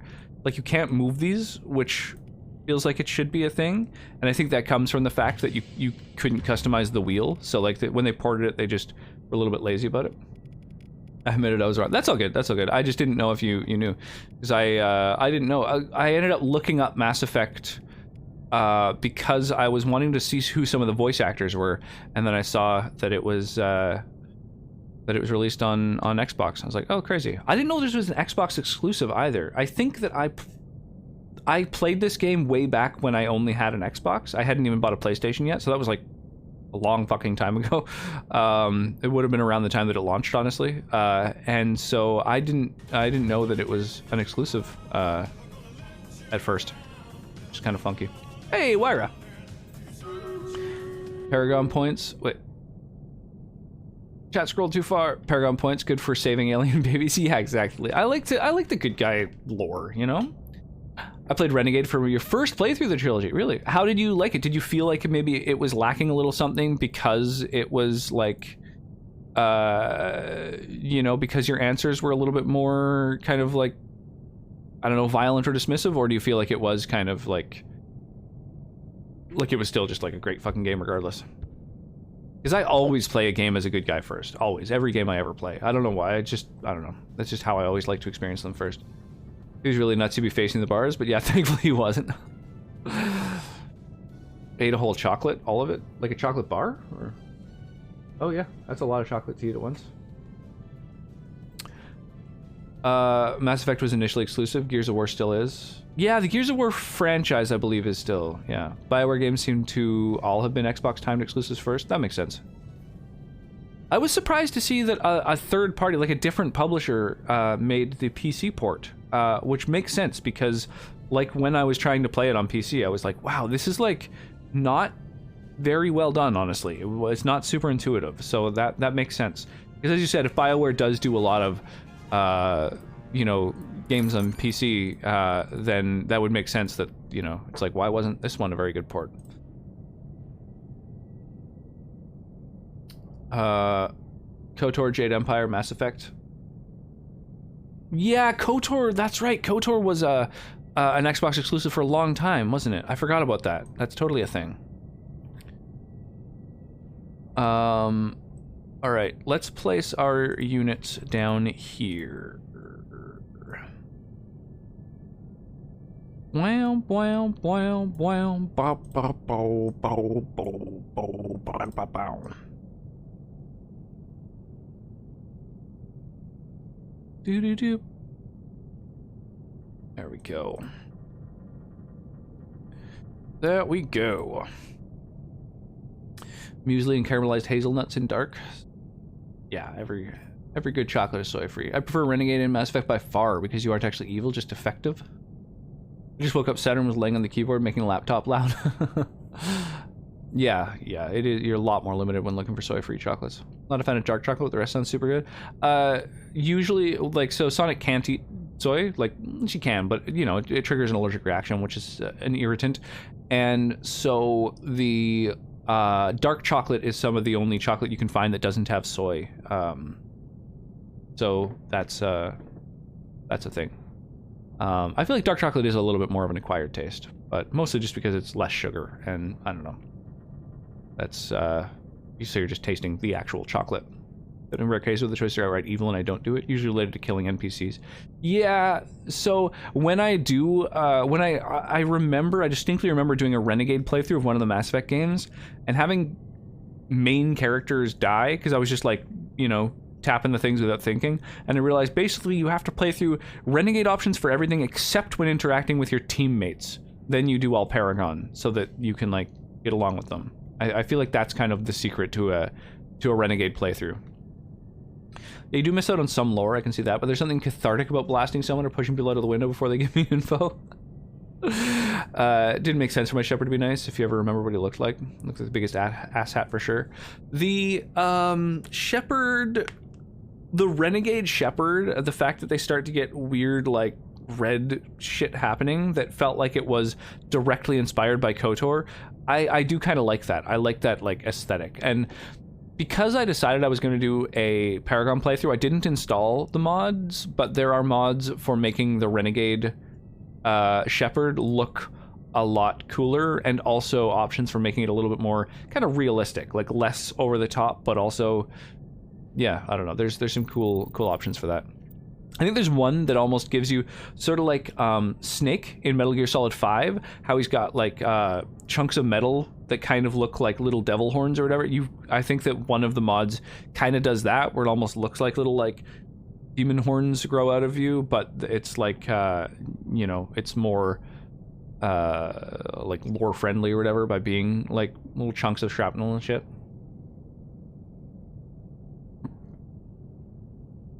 Like dark chocolate, but we'll go for milk or white when you see it. Dark chocolate's aftertaste is my least favorite. I don't mind it. I kind of like the fact that it's a little bit bitter. Don't like the bitterness. Same with coffee. Yeah, coffee I don't enjoy the bitterness at all, but chocolate I do. And again, I think that is those are both just acquired tastes. I haven't acquired the taste of coffee. I find it very unpleasant. I have totally acquired the taste of chocolate and quite like it. Same with licorice, like actual licorice. You drink decaf chocolate? Love being evil my first playthrough. I feel like if you're nice first, you get too much empathy for your characters. Gotta be a sociopath out of the gate. Yeah, just be a psycho and then you have the option to tone it down later. Don't play Undertale that way. Yeah, that's true. It does kind of like ruin little parts of the game, I think. I think that is right. We wouldn't want to be kept alive by machines, so we're going to disconnect the life support. Dr. Smith is worried about Julia's reaction, though. She can't seem to let Jacob go. Oh. Stress is making her implants flare up. I'm gonna have to talk her down. Migraines. It'll probably be easier for everyone if we don't tell her until after we shut the life support down. Give her a chance to. Julia, what are you doing here? Why are you? Whoa! Oh no, she's out there. Look out! Aw, poor thing. Jesus, she's... Whoa! This is fucking metal. She fires a rocket launcher and then just runs in, spamming biotics. This is badass. Wow, she is fucking dead set on killing me. Holy shit. Okay,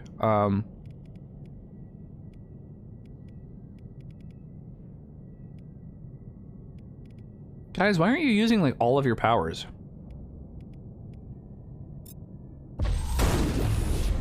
There you go. The ragdolling. Well, sorry, I would have saved you, but instead I blew you into a wall and then exploded your corpse. Jesus. What a way to go. All clear. Alright, let's unplug this poor son of a bitch. I started intending to be a crazed murder hobo in games, and then the being mean is not nice sets in. Aww. Playing Angry Birds on the PS3. Just did a stage in one shot and hit rank 11th in the world. Holy shit, dude. That's awesome.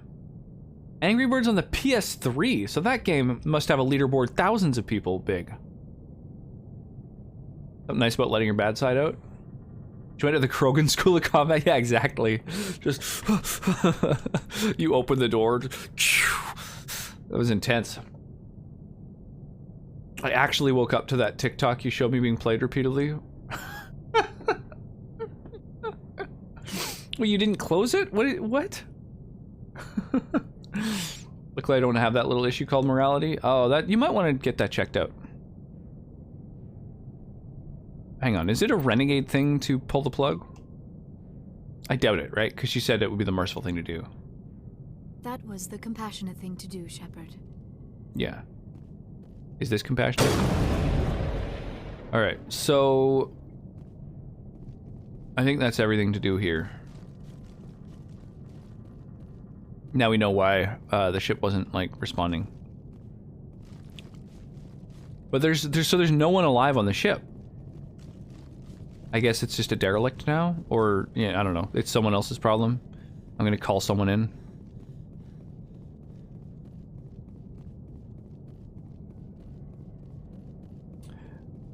I did, but Saturn on keyboard. Cats find all the weird shortcuts on keyboards. Oh my god, that's amazing. I forgot we have a song request queue here. Yeah, throw on some tunes, absolutely. Hooligan often throws on some really good shit.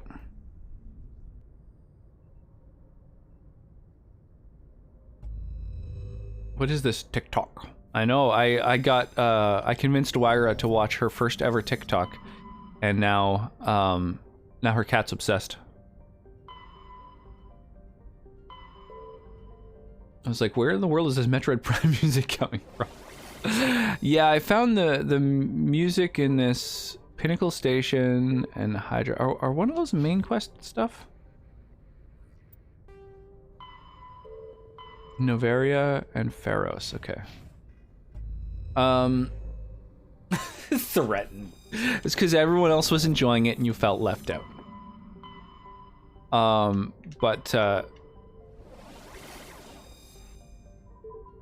Fuck, was Hydra one of the planets? Oh my god. It's so, frustrating trying to remember. Pharos and Novaria, okay. Pharos, okay. There are a few good tracks in this. Yeah, there might be. I think the ending credits someone mentioned are good, that I should like have it unmuted for that. So I gotta try and remember to do that. Lies. I haven't played Metroid Prime in a bit, but last time I did, I played hard mode and I killed the Omega Pirate without getting hit. Whoa, Jesus, dude. That's hardcore. I got my ass beat when I played that game. I've only played it once, but... Is the Omega Pirate the boss? Is that like the name of the boss in the game? I don't remember. Never wanted capture cards so badly in my life. Like right now or when that happened? Nut. Yeah, some real spider senses. BRB sounds good, Wyra. New driveway. I can land on this planet, but that's not the place I'm supposed to go to. Weird. Just a random planet that I'm allowed to go to, I guess? Anything in this asteroid field? No, just Pinnacle Station. Okay, well let's go land on this fucking random planet that I can go to, I guess. That's neat. Penultimate? Gotcha.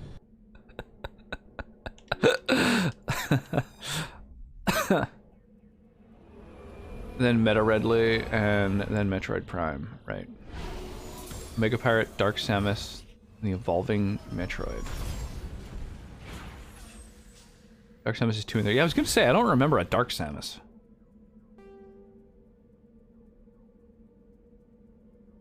Hidden structure. Actually, I'm gonna go to that last. That sounds like the most interesting point.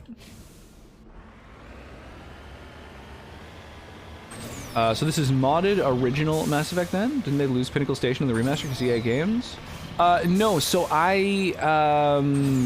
there's the modding community has added it to Legendary Edition. Yeah, so I believe what happened is they claim that they lost the original binary files, and so the modding community took the Pinnacle Station DLC from original Mass Effect, ported it into Legendary Edition, and then like improved the graphics to bring it to the same level as Legendary. So yeah, that's so Pinnacle Station is in Legendary Edition thanks to the modding community. It's one of the only mods that adds like new content to the game. Not new, but you know what I mean. Like there's very few, like Skyrim has like a half dozen mods that add whole new fucking regions and stuff, and there's basically none of those for Mass Effect, unfortunately. Dark Samus is basically an epilogue of the Evolving Metroid fight. I gotta play those Metroid Prime games again. Yeah, I've gotta play the sequels at some point. 100% cutscene shows her armor come out. Oh, that's cool. That's good. So it's sort of an homage to the original. Yo, Mad Cupid coming in with a big old raid. Welcome, welcome, welcome. How you doing this evening? Gotta drink my Nova. Awesome energy drink right here. Free. You gotta love the clips that the communities like to clip, right? Yeah. Just including Heat gun. That's what we're calling it now. including a big old yawn, you know. Gotta clip that. Named it the Thanos heat gun. How you doing tonight? What is happening? MC Militia, welcome on in. Victor Lenot Lee, is that your name? Welcome on in. Yeah, how y'all doing tonight? Hang on, what were you playing? What were you rocking tonight? FF9. Oh my gosh, awesome. Honestly, Vivi's theme is like one of my favorite video game songs. I just love it. Get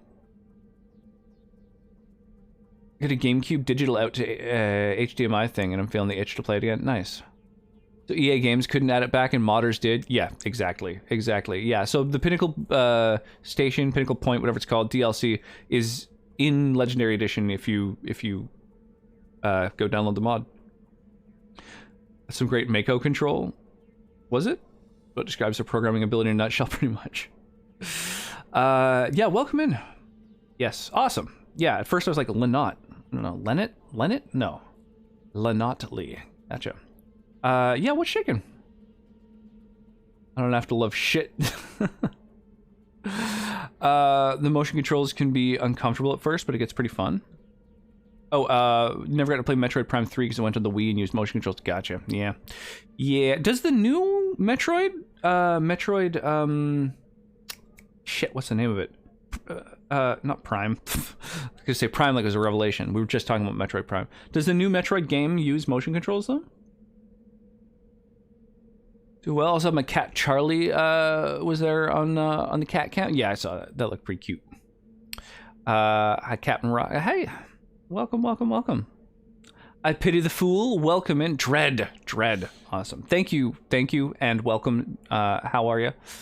Vivi is the best. Yeah, absolutely. So, okay, Final Fantasy IX. Have you played it before? I played it when I was younger, probably like middle school. I don't know. I was grade, let's say 8. So it would have been like fucking 20 years ago. Dude, is FF9 that old? I guess it is. That's fucking crazy. So I was playing FF9, but I borrowed it from a friend. And unfortunately, my friends didn't take very good care of their games, and the CD was scratched. And so there was a cutscene, I think at the end of the second disc, that froze every time. And I couldn't figure out any way around it. I tried all kinds of different things. Thank you, I Pity the Fool, for the follow. I really appreciate that. When I read your name, I just think of the Treat Your Mama, right? The, like, Mr. T fucking infomercials and stuff.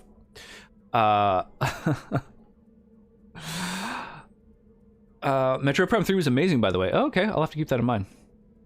TikTok recommendation, Blondie does cosplay. Local friend of mine. Oh, nice. Throw that in my Discord, because I'm never going to find that name again. That's going to disappear in the chat log forever. I didn't know there was a new Metroid. The most recent Metroid game I played is probably Prime 2. What? You didn't know? Yeah, Metroid Dread was like huge. That's yeah. There's a new Metroid game. It is not 3D. It's a side scroller, but it's like brand new. Well, not brand new. I guess several months old now. But yeah. You played it when it first came out, but didn't finish it. Gotcha. How far through have you made it before? I went back and started again. I'm glad I did because I forgot so much. It's been awesome. Yeah, I bet. There's so many things. There's so many memories I have of that game that I feel are like half remembered. Like being in what's the like that weird chef creature that's like got a fork and chef's hat and stuff? Quinn, something like that. I have a memory of being at their house and there's some sort of mini game involving frogs, I think. Frog catching, maybe? Quina, yeah. So I just have these like weird little memories. I remember there being a Dragoon character because I loved FF4 back on SNES, and so having like a Dragoon using the jump command again felt awesome. But yeah, I've never beaten it because the fucking copy I had was damaged, so I was unable to beat it ever. Yeah, I'd like to go back to it at some point, but man, JRPGs are such a time commitment. It's like It's a whole thing. Yeah, he says, delving into the entire Mass Effect trilogy. I'll probably play FF9 sometime soon. They finalized a mod that remasters all the backgrounds. Oh, that's nice, because it can be tough with those older games with a pre-rendered background that's on a CD-ROM. It can be tough to discern which parts of the map, I guess, are like interactable. You know, what things are objects you can interact with, what things are paths you can walk along. You know, it's kind of like trial and error. You just kind of move around until you are like, oh, okay, I guess that little like plank of wood is a thing you can walk on or whatever. Like it can be kind of a weird, janky feeling sometimes, I found. Trying to go back to play FF7, the original FF7, I found it was like, I just couldn't navigate the world, and I ended up just quitting because I found it too frustrating. But I've been playing. I intend on playing through the Final Fantasy VII remake games, and those will kind of be my first time like beating Final Fantasy VII, which will be kind of cool. I played the first chapter of it, but I haven't gotten to the next yet because I believe it's a PS5 exclusive, so I don't own one of those. The more frogs you get, the stronger their attack. The attack is called Frog Drop. Oh, nice. Have it on Steam. It looks good on Steam. A lot smoother. Nice. That's good to know. Moguri mod. Got all the backgrounds. AI upscaled them and redid the layer mask by hand so that the edges aren't blurry. Oh, that's awesome. AI upscaling is also something that the Mass Effect modding community used. So I have... there's a texture mod pack, and then there's another texture mod pack that is... all the stuff that hasn't been done yet has been like AI upscaled, and then people are going through slowly but surely and moving things from the sort of AI upscaling and like hand updating them. So you've got these like 2 packs that sort of represent all textures between them. It feels remastered, but not quite. That's kind of cool. But as close as possible to be a remaster of the original art files. That's sweet. Does the Moguri mod work for the Steam version? Can you kind of get the best of both worlds? Hey, welcome back, Lyra. FF7 remix on PS4. But the next chapter, it's called like FF7 something. There's another word, right? That one is also on PS4? I didn't realize that. I didn't finish FF7 back in the day, and I have no urge to revisit it. The characters were always pretty bad, and the plot was like a bad anime. Very unpopular opinion. FF7, I know, is like one of the most popular fucking JRPGs of all time. But I did find it a little bit challenging to go back to it, like, to play it nowadays for the first time. Oh, Hungy, thank you so much for the channel point redeem. Always appreciate it. 8 is the one that is not traditionally grindy. Oh, really?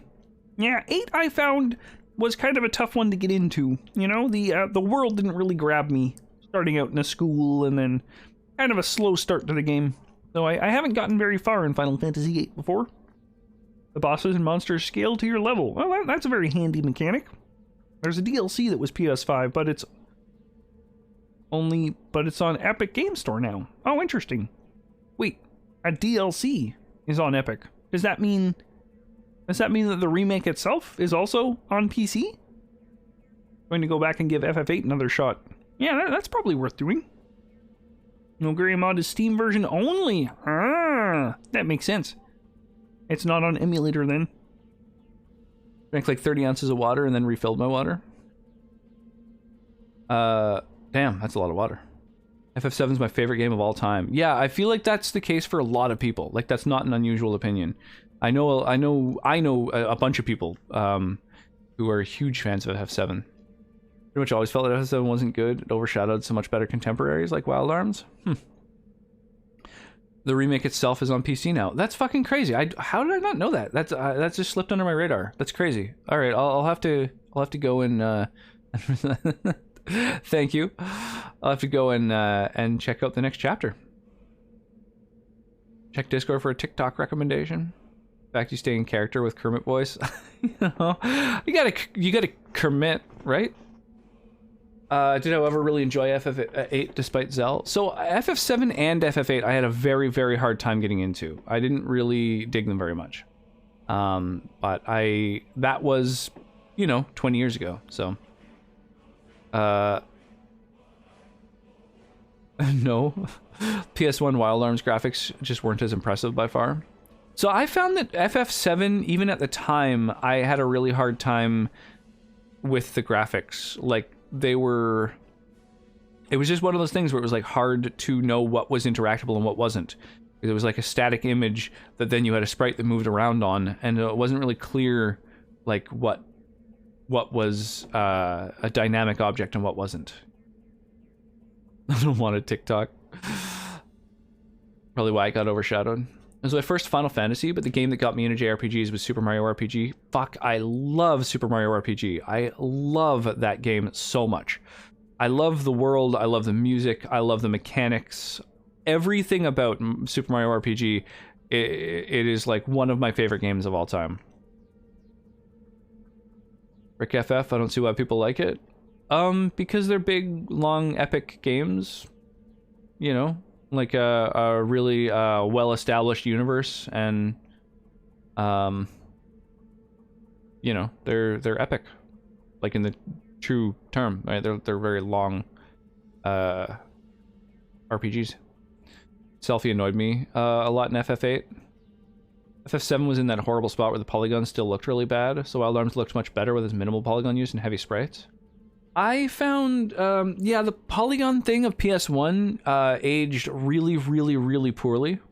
Like, more poorly than almost any other thing that was ever tried in video games. Aside from, like, Atari, I would say probably aged more poorly. But, like, pixel art is still... People are making brand new pixel art games all the fucking time because it still looks good. Those things, you can tell what everything represents. But people aren't making, like, low poly 3D games, really, because they don't look good. With some except, like, Super Hot kind of was that way, but it's kind of like its graphics weren't something it was trying to be good. But, like, generally speaking, we've kind of abandoned that because it doesn't look good, you know? Pokemon got me into JRPGs. Oh yeah, I guess probably the same with me. I was probably the first that I played. I think that now, but at the time it was highly impressive. But that's like what I'm saying. I at the time trying to play FF7, I found that the graphics were more confusing than impressive for me. Honestly, wish they would just do a remaster of FF7. Haven't they? I thought that it's on PC and stuff. I recently discovered I do still have a copy of Super Mario RPG. Dude, I'm envious. I had someone rip off my copy from me when I was a teenager. Like, when I was younger. Someone stole my copy. I loaned it to them, and then they, like, you know, just kept it and severed contact with me. I love the remake, but the story has changed up a bit. Yeah, I think the story they've added a lot to it. For sure. I've been told that, like, the whole first game is basically, like, you know... a small part of the first disc of the Final Fantasy VII game. There are mods for that. You can basically mod your own remaster. PS1 games look worse than N64 games. As a general rule, I would agree with that. However, some N64 games still tried to be, like tried to use that high poly count kind of game. There's some, like, RPG I played on N64, which feels like maybe it was kind of an obscure title or whatever, that looked really fucking bad. I played Star Fox on the SNES. The polygons with FF7 were still bad a generation later. Yeah, like, I mean, I wouldn't say just, like, bad, just straight up, but I do think that they both aged poorly, and at the time, I don't think that they were necessarily even the best thing out. I don't know. They brought some out different. They're legit minimalist. Yeah, they're intending to be minimalist, using the same technology that others were trying to use to be cutting edge. And that approach definitely changes what the outcome looks like and feels like. Bad graphics don't bother me as long as the game is good. Yeah, I agree absolutely with that sentiment. I've found that going back, though, to PS1 games, that has been one of the few exceptions, is that the graphics are confusing. And that detracts from the mechanics to me. Like, when I can't tell how many exits there are on, like, a map, I find that frustrating, you know? Like, you see a door and you go to interact with it, and it's like, oh, it's just part of the design. But it's like, so you don't know which doors you can go through. Like, I find that really frustrating, honestly, because it's just sort of muddied. But That said, if a game is good enough, like it doesn't matter, I'll still play through it. I think FF1 had a lot of games that, like Final Fantasy Tactics, they kind of embraced a more stylized art style and really are aged much better because of it. So that's always nice.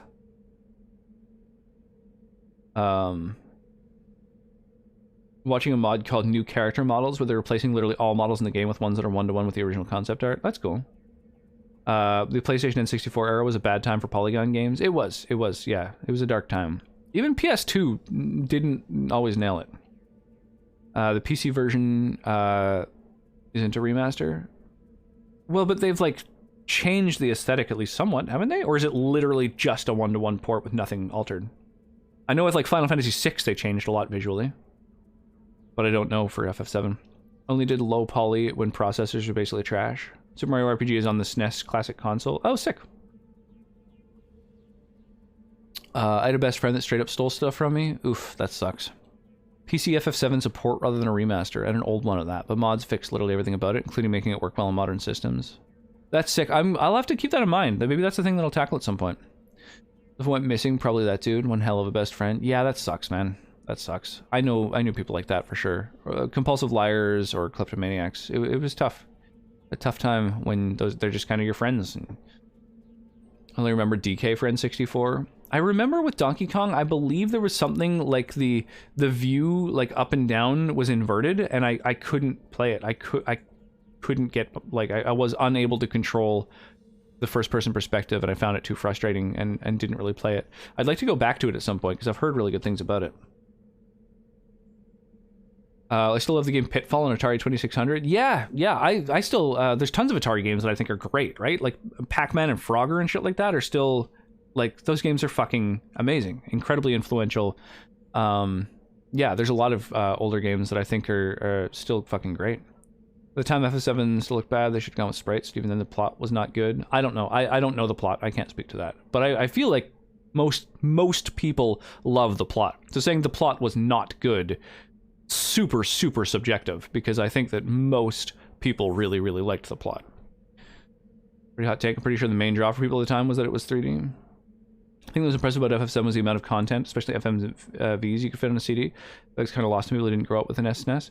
So yeah, that is one thing. The FMVs, I will agree, I think looked really amazing at the time. Everything pre-rendered looked really good. The sprites themselves looked pretty rough at the time. Like I couldn't really tell what people were supposed to look like. At least a 1-1 port. Aw. Stole your heart. Yes, it does make me a bad person.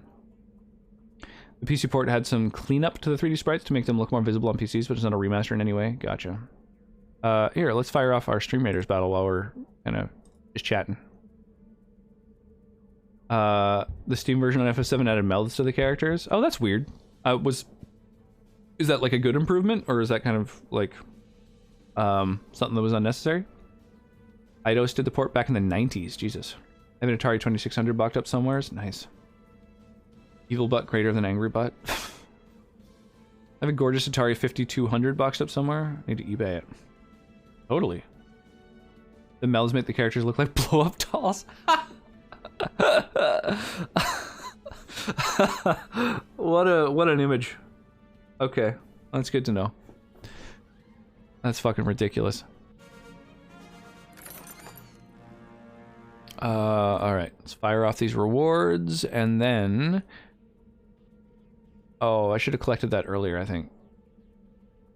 Earn 50 gold? Boom! Earn 50 gold, done. Come on, let me... There we go. Boom! Now win 3 battles. I can do that. I'm also going to grab scrolls for units that I want to level up. And let's head to our next battle. Blow up work is real work. You're not wrong. Okay, so now pretty much any unit works. So let's go with, I don't know, this. Boop.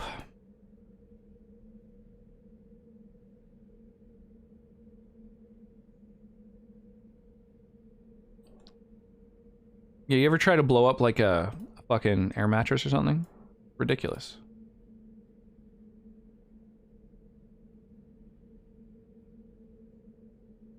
There we go. Got our battle plan done. That's why my PC version of FF7 is modded. Yeah, that sounds like a good way to go, modding. I'm guessing the mods are still in the works. Maybe I'll wait until, like, there's, like... There was... Okay, there's been a couple different channels I've been in that have rated FF7 modders, and so I know that there's a mod that's in the works that adds voice acting to all of the dialogue throughout the Final Fantasy VII game. So it's like voice actors and like and then like whatever you call it, the more technical side, like what's the term I'm looking for? Engineers, I guess, maybe? No. Nah, I don't know, whatever. But yeah, there's people recording and adding every single line because they can't just use the dialogue from the remake, I guess, because A, they don't have the entire game's worth of dialogue, B, the dialogue is different, and C, that would be like a copyright issue. So they're doing it all from scratch. I have a vacuum pump. My lungs are for living. Go. Cloud blow up doll confirmed. Give one to Sephiroth. So I have had a lot of Final Fantasy VII spoiled for me, right? I know about the big death that kind of rocked the world at the time. But I feel so since the remake has come out and there's been more people talking about Final Fantasy VII than ever before, I feel like there's little things like, I don't want to have it spoiled for me, but I feel like there's something about Sephiroth where like either Cloud is Sephiroth or Sephiroth's just in his mind. Like I feel like there's some kind of like, there's something going on with that because people that, I don't know, the way people have talked about their relationship with each other makes it seem like Sephiroth is something else. There's some sort of like twist going on there. So I'm glad that hasn't been fully spoiled for me, but it kind of sucks that I feel like it kind of has been almost, because I've gotten so much information about it that I feel like I have these theories now that I kind of wish that I didn't. There is something going on with that. It seems that way. You're supposed to question the relationship throughout the game. I imagine that comes a little bit later in the game, though. I would guess. Maybe not. Maybe it's just, boom, disc 1, 20 minutes into the game. You're like, ooh, there's something fucked up about it. I don't know. But I feel like there's kind of a twist that's been taken away from, like another twist that's kind of been taken away from my first experience with the game, which makes me a little bit less inclined to play it. Like, there's the length of the game, there's the fact that, like, all these kind of major plot points have been either spoiled or kind of demi-spoiled, so. Alright, I better get to bed. It's 2 a.m. I need to sleep. Have a great stream. Yeah, cheers, Cupid. Thank you again for the big old raid. I really appreciate that. Yeah. I hope it hasn't saddened you that I mentioned that the graphics of OG FF7 aren't as great these days. But yeah, thank you so much, yo. I appreciate that. It's got foreshadowing, so you'll be questioning it the whole game. Gotcha. I know that Sephiroth exists and has a boss of a soundtrack. That's it. Yeah, there's like, I don't know, there's I don't know, something going on. And I agree. Yeah, the Sephiroth music is fucking sick. There's a couple different, because there's like something called like One Winged Angel or something like that is one track, and then, but that's different. That's distinct from the other more famous kind of like Sephiroth, I think, track. So there's a couple of different bangers that are associated with Sephiroth, I believe. I feel like that part of the plot wasn't very well developed, but there's some weirdness. The Cloud Sephiroth mystery is the main hook for the game. Oh, okay. I thought the main hook was like the setting, the sort of steampunk setting or whatever. Didn't develop the plot nearly enough for my tastes. Or like translation issues. There used to be a fan translation page that explained everything better. Oh, interesting. Yeah, One Winged Angel is always joked about in some of my D&D groups when boss battles are mentioned. That's why you mod FF7. Spoiler, Cloud Sephiroth. Boy love, absolutely canon. I believe it. Doesn't make it forgivable. The internet barely existed for most people back then. Yeah, bad translations do detract for sure from games, especially of that era, as you say, and earlier, like SNES as well. Although SNES didn't, most SNES games didn't have as much story. There were some JRPGs, and Final Fantasy were some of the few kind of big ones that made it to a Western audience that had like a lot of story. But most SNES games, I feel, you know, weren't really RPGs, and didn't really have a whole ton of story going for them.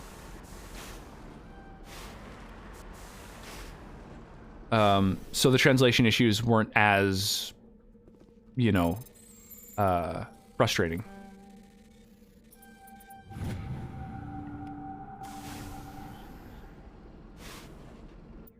They're the same song? Oh, okay. Well, never mind then. The Sephiroth chorus is part of One Winged Angel? Gotcha, gotcha. Never mind.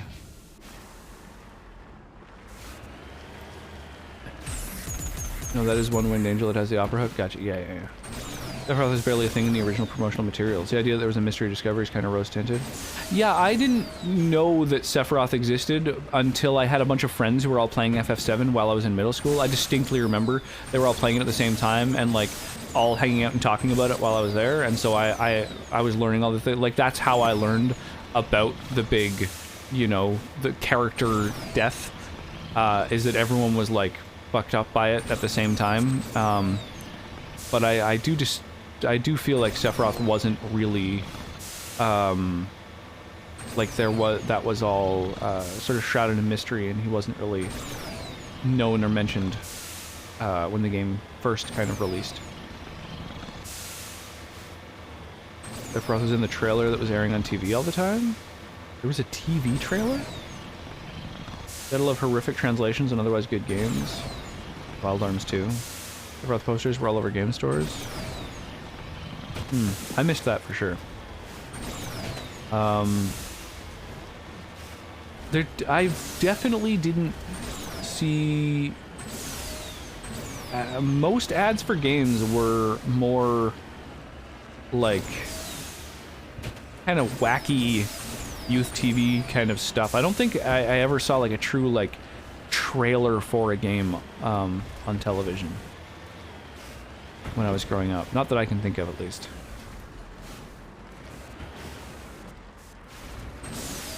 That would have been awesome, but not something that I can envision.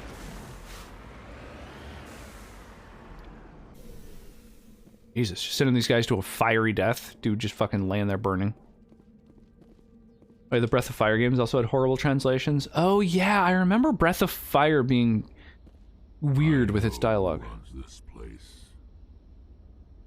Have you been here before?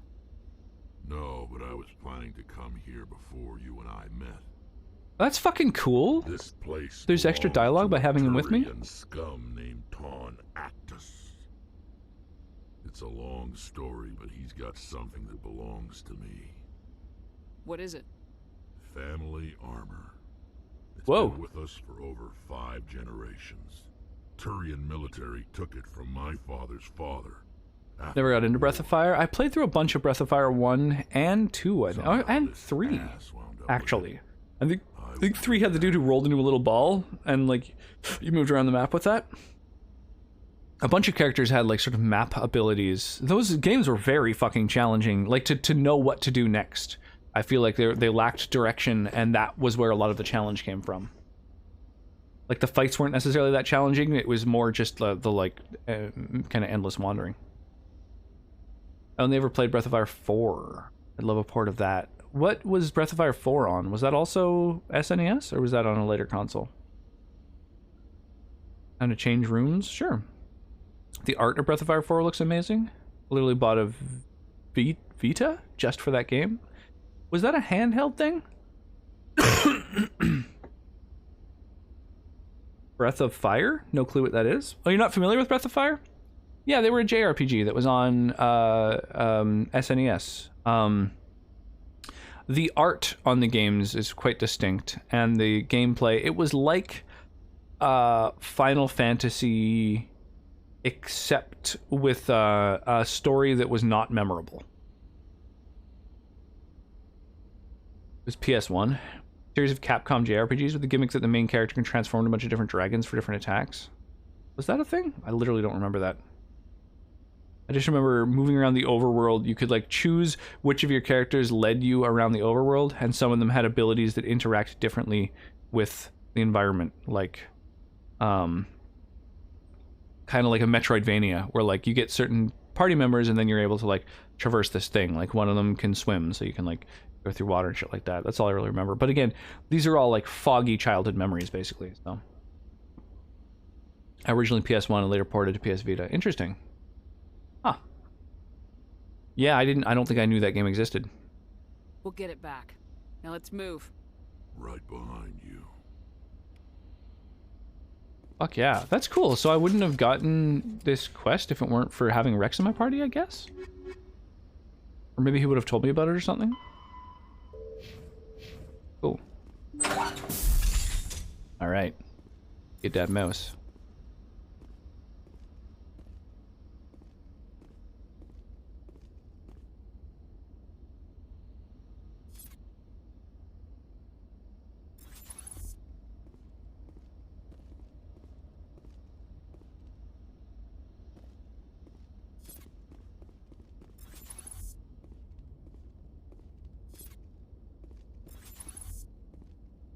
This is weird. I can see a ton of red dots on my radar, but I can't see any enemies.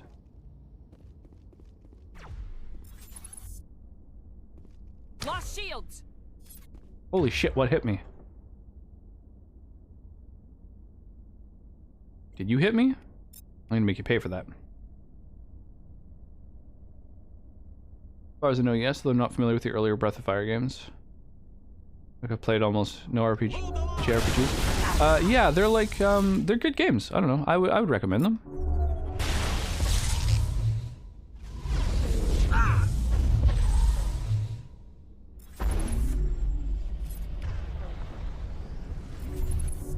Go, go, go! Well, that was weird. I wasn't able to shoot.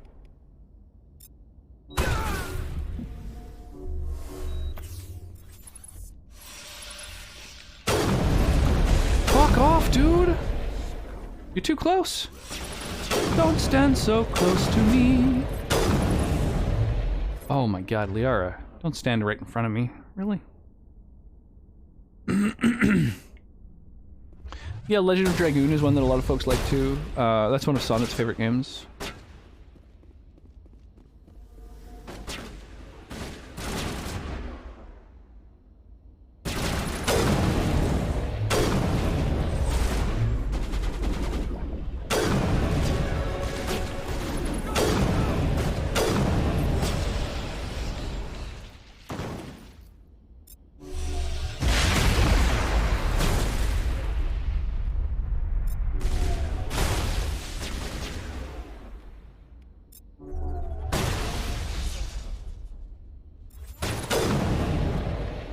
Wow. Kind of fun when you send a motherfucker flying. Dude! Get out of my way, Rex. Punk-ass mofo.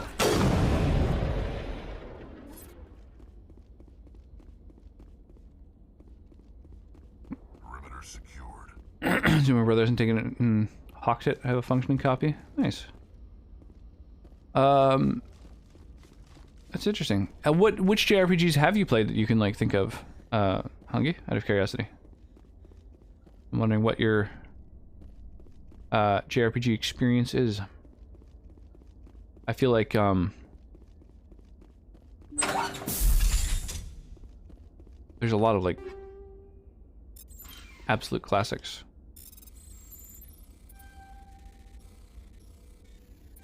Ah, fuck. Ah, my god, damn it.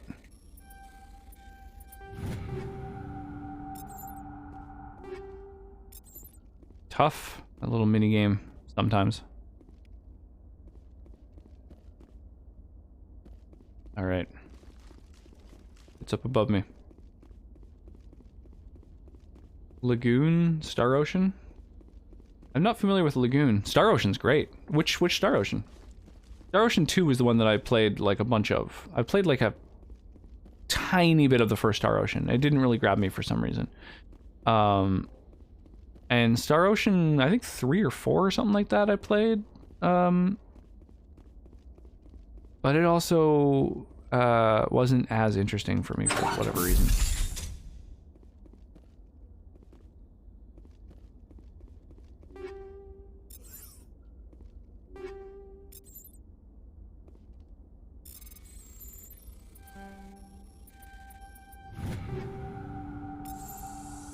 This is it. I can't believe my ancestors ever wore this piece of crap, but at least I've got it back. I'm glad we could help you get it back. I might just be starting to like you. Oh, my back. Jesus, I'm really sore. Lagoon was SNES. Huh. Rex touches his grandfather's armor. His expression, thoughtful perhaps? Broken or hard to read. Then he shakes off his bemusement and grips his gun with renewed purpose. Time to move on. Is that vanilla? That, like, kind of odd bit of exposition that's like, feels like it was kind of tacked on later.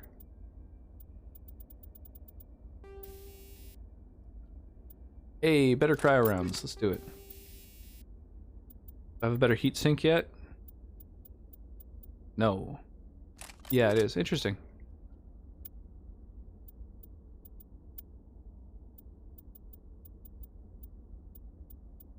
Oh, hey, this looks like it's a little bit better. Our shields have tech biotic protection.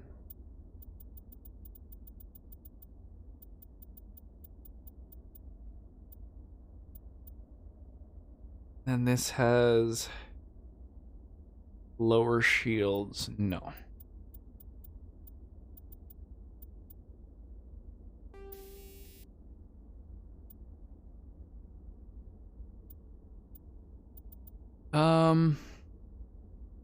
The cooldown reduction is a tempting thing. Maybe damage reduction might be a little bit better.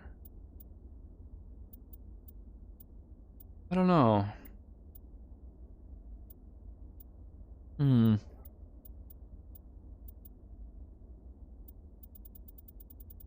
I feel like these are all good things, right? Shields, cooldown reduction, mobile accuracy isn't as interesting actually. And it's only plus 10 shields. Yeah, maybe I should just go for damage reduction. Backing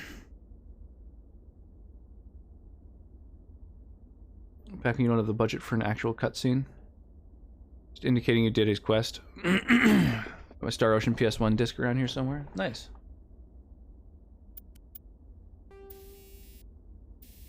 Yeah, that was a great game. I liked how it handled crafting.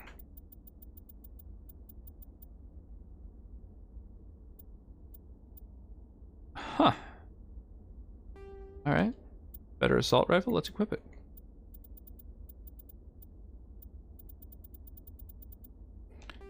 And then, do I have better stuff for you? Cryon rounds, I think 4 is the best I've got. And combat scanner, 6 is definitely the best I've got. And you've got the best Omni tool I've got. Ooh, hey! That's a much better biotic amp, though. And what about armor? Oh, better armor.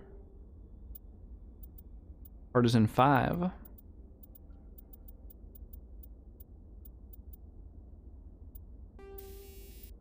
And, good ass damage protection. Cool.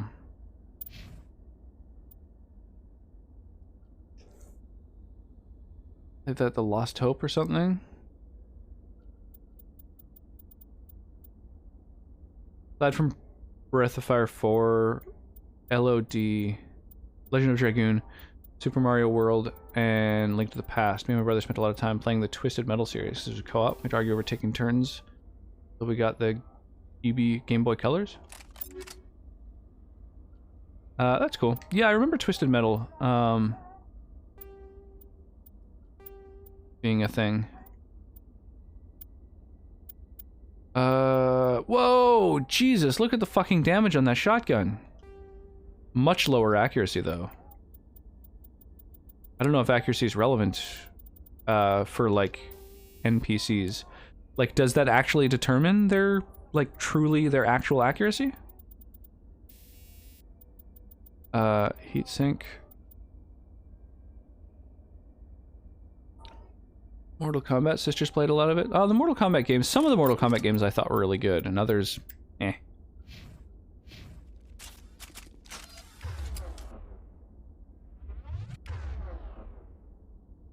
Cool, yeah, they keep the weapons I equipped them in. That's good.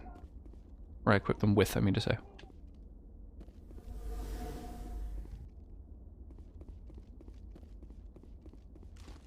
Spread. Don't know how we got away with Twisted Metal as young as we were, but we didn't get anything that showed actual gore like Mortal Kombat till I was a teen. Yeah, Twisted Metal was like vehicle violence though, so it didn't seem as bad, you know? Hey True Hog, how's it going? Yeah, Twisted Metal was like kind of cartoonish violence, I feel, you know?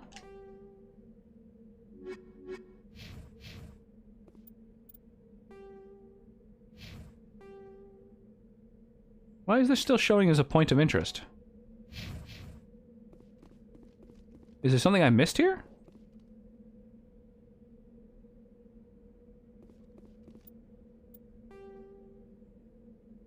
I don't know, I have too much of a quest log.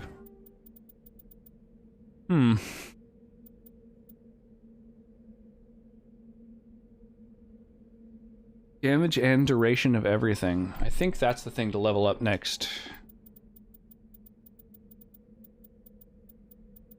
Got all of these to like a nice threshold where they're doing good stuff for me. Yeah, let's start up in that Spectre training.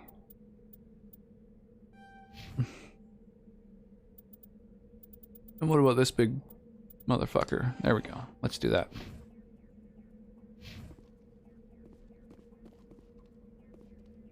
Okay, I sleep now. Sounds good, Wyra. Well, sleep well. I appreciate the hangouts. Twisted Metal was amazing. I'd love a remake. I think they've made a bunch of them, haven't they? Parents let me play Postal. Oof. That's a pretty violent one. They have explosions, but no blood or bones. Ali's song's doing well. She got radio play. That's awesome. Good to hear. Resident Evil original had some gore. Yeah, the Resident Evil games definitely had a lot of that. Yeah, Doom. I mean, there were tons of gory games, but we were just talking about, you know, being allowed to play Twisted Metal, but not other violent games. But I just feel like I see why, because it's not like a realistic gore, you know. Should I wait to do the Pinnacle Station DLC? Like, is there a certain level to do it at? Should I wait for Pinnacle Station? I'm gonna Google that real quick. Pinnacle Station, right away or wait?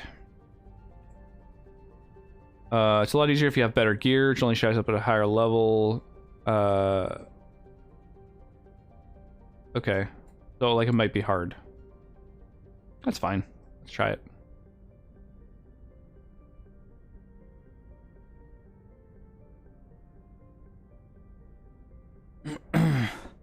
I didn't know about Resident Evil till the movie came out.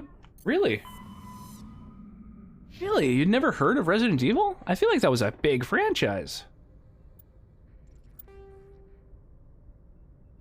Yeah, Wolfenstein, there were tons of games with lots of gore. That's like, there's no shortage of fucking gory video games. That's for sure. I like the first movie, all the others were bad. Yeah, I can't remember if I saw any of the other Resident Evil movies. I probably watched the one that came after, and I just literally don't remember it. Yeah, the first Resident Evil movie wasn't bad.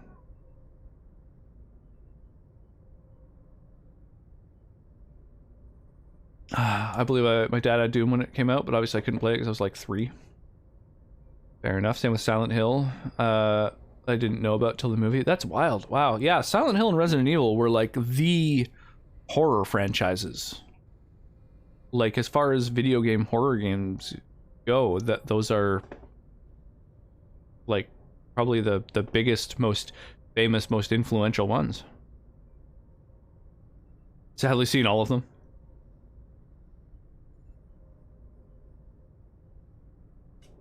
Resident Evil original was amazing. Tomers or anything? Yeah, Resident Evil. The first Resident Evil was really, really good. The second Resident Evil, like, really moved the bar even more. Same with Silent Hill. The first Silent Hill was like really, really good. Then the second Silent Hill again, like, really raised the bar.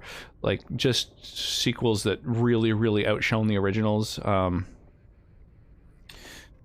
Yeah, really fucking wild franchise. And then I think both of them, Resident Evil 3 and Silent Hill 3, both kind of like did something different and got kind of mixed reviews, if I remember correctly. Games, neither of which I played, but I just remember them coming out and people talking about them and stuff. Basically, the only real complaint I could entertain with the first Resident Evil movie was that it had nothing to do with the game. Yeah, that was the biggest complaint at the time, for sure. Same with the Final Fantasy movie that first came out. People were really mad that it had nothing to do with any of the games. Just think of old games in their gore level then. Everything beyond that argument, deeply misguided. Yeah, they seemed like a decent movie. I don't know. What do you think of her song? It sounds like it just started playing. I saw a Silent Hill movie that I simply can't find again. Was it like the Resident Evil movie that came out quite a while back? Didn't like the Silent Hill movie. It was going strong, but then Alice Krieg showed up and just sort of explained the whole plot. I don't know that name offhand. I liked the Final Fantasy movie, really. At the time, I didn't like it because I was expecting it to have to do with the games, and I was just mad that it didn't have to do with them. I would have to go back and rewatch it. I'm sure it's probably good, you know, made by a big studio at the time. But I had the opportunity to co-op Resident Evil 5 and 6 with Zach. Would not have played otherwise because I don't like shooters much. Yeah, I've heard that 5 and 6 both had kind of like the worst critical reception of the entire franchise. And I think it's because they were built with co-op in mind, and therefore kind of other elements of the game that are usually there kind of like weren't. Other parts kind of suffered a little bit. Sega and PlayStation helped move the bar away from Nintendo and their cartoon games. Yeah, totally. Yeah, they made a lot of games that were more sort of adult-oriented, for sure. Yeah, Nintendo has kind of always been made a point of being family-friendly. Not all are cartoony by any means. Not all Nintendo games, I mean to say, but all certainly family friendly. Not all. I mean up until a certain point, and then I think that they've made some games that were a little bit more adult oriented, but not like graphic violence or you know, sex or anything as much. There's definitely Silent Hill. For the life of me, I can't re-find it. Really wild. I can send you a link if you like. I've never played any of the FF series, though. None of them at all. That's wild. Wow. Do you have interest in playing any of the Final Fantasy games? Or have you just sort of decided, probably not for you?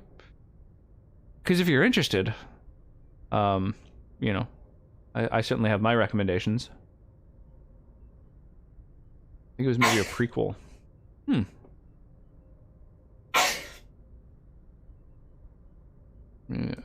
Check real quick. Silent Hill movies. Well, there's Silent Hill and Silent Hill 2 Revelation. I don't think there were any other Silent Hill movies that have ever been released. Yeah, there's just the movie called Silent Hill that came out in 2006, and then Silent Hill 2, which I didn't even know came out, happened in 2012.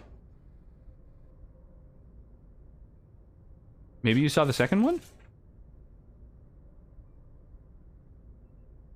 I'm talking 2000 before? Yeah, probably, well, 2000, yeah, maybe they were still,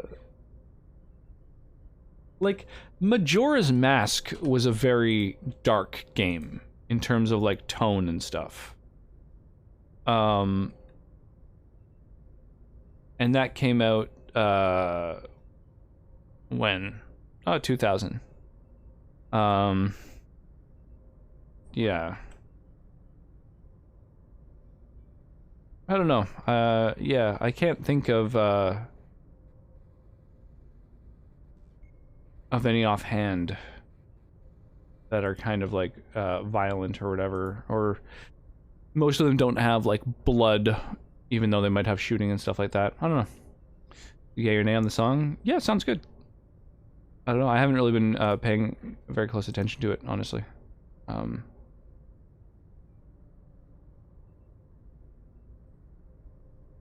Boom. I just kind of want meh. I just kind of went meh. I like the characters. Don't feel like dealing with emulators. And won't be able to play the new one because no PlayStation. Yeah. I mean, emulating really old consoles like Nintendo and Super Nintendo is like a fucking breeze. There's nothing to it. Once you get to PlayStation and beyond, it gets a little bit more challenging because you need a BIOS, and those are illegal to distribute and therefore hard to find. And so there's all these like extra hurdles. But Final Fantasy VI for the Super Nintendo, I think, is a really good game in terms of like the characters and plot and everything. Like I really enjoy it and would recommend it. And that's something like I could literally just send you a zip file, which is like, you know, the emulator and game and everything. That's like pretty straightforward. Pretty sure it's neither of those. Well, I don't know what to say. I just looked it up, and the first result was like, there are 2 Silent Hill movies. I have no idea. I don't know what you saw. Maybe it was a dream. Maybe it's a fever dream. Nice. Loyalty gold chest. Hey, if anybody wants some big old rewards, this is a good battle to take part in. Is this the one where there's no healing? No, we can heal. Okay. Well, then I will drop a monk.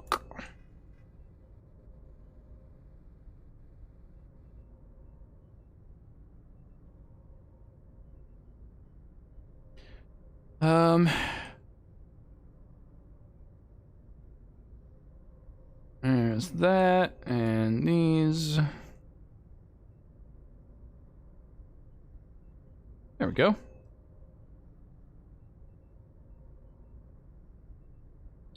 Kefka is king, even though I've never seen a playthrough of his story. Yeah, exactly. It's such an iconic game. You should play it.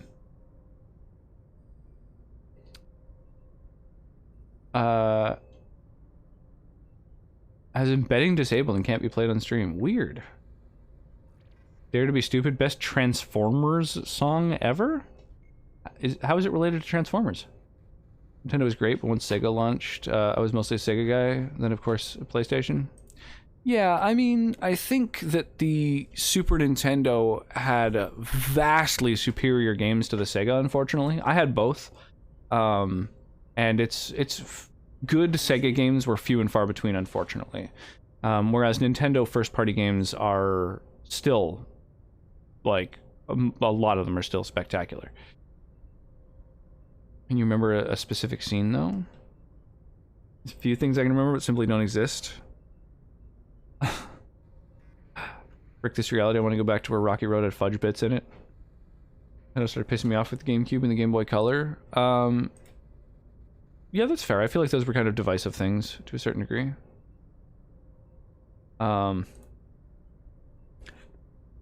Like the GameCube had kind of a janky controller and didn't have nearly the same catalog of games that the previous consoles had.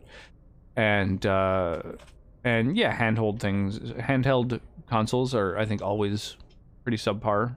Kind of always have been. They were obviously withholding good technology. GameCube wasn't HDMI at any point. They weren't supplying their digital output cords unless they were requested. Game Boy screens were still not backlit until later iterations of Game Boy Advance. Yeah, maybe. Maybe they were withholding it. That's hard to say. Whether they, like, had those things mastered or not. in the soundtrack for the OG Transformers animated movie. Oh wow, that's fucking wild. I didn't know that. I've never seen the Transformers movies. They got some really interesting titles out, but the SNES was the system of the day. Yeah, for sure. Like I said, I had both. I played a lot of games for both of those consoles. The Sonic games were pretty good, but all basically kind of the same concept, except Sonic Spinball. Sonic Spinball I actually really liked. It was a very novel take on that kind of thing. But yeah, there was like, I don't know, Echo the Dolphin was like kind of a cool concept, but it's just like, I don't know, it's pretty hard to beat like Donkey Kong Country, Zelda, Mario RPG, Earthbound, Final Fantasy series is in general, because 2 and 3 or 4 and 6 were both on the Super Nintendo. Like, fuck, man. The selection of games on the Super Nintendo really was superior. It's you know, pretty hard to argue that. I mean, I understand liking the aesthetic of Sega games more, you know. Mortal Kombat 2, for example, was on both the Sega and the Super Nintendo. I had both copies, and there's like blood in the Sega one, but you know, it's sweat in the Super Nintendo version, you know, so it's there's that. But yeah, I mean, the absurd amount of games that were of exceptional quality on the Super Nintendo is like, I feel like it is one of the best consoles still. Like, I still think there's tons of games on the Super Nintendo that everyone should play that are still really, really good. I've had almost every console since NES. I need to see a list to double check. Yeah, there's obscure ones. I'd be willing to bet there's some you don't have, but I know what you mean. I have a ton as well. I've got like Nintendo, Super Nintendo, Sega Genesis, N64, GameCube. You know, I used to have a Vectrex, but that hasn't come out since NES. That was pre-NES. You know, PS1, PS2, PS3, PS4, Xbox 360. What else? Various Game Boys. Damn Mandela effect. Snorts a line of blast processing. The Sega Game Gear had a backlit LED screen years before it showed up on any Game Boy. Okay. That makes sense. But I wonder if that also contributed to how bulky the Game Gear was. Like, it wasn't really a thing that you could like put in your pocket as much. It was both thicker and wider. That might have been part of it, is that all the stuff that they put in like was a little bit bulky at the time. I feel like that would be the only reason probably to have, you know, for them to have decided not to include it. Would be fun to look up for the nostalgia factor. Yeah, totally. You're describing the scenes you remember.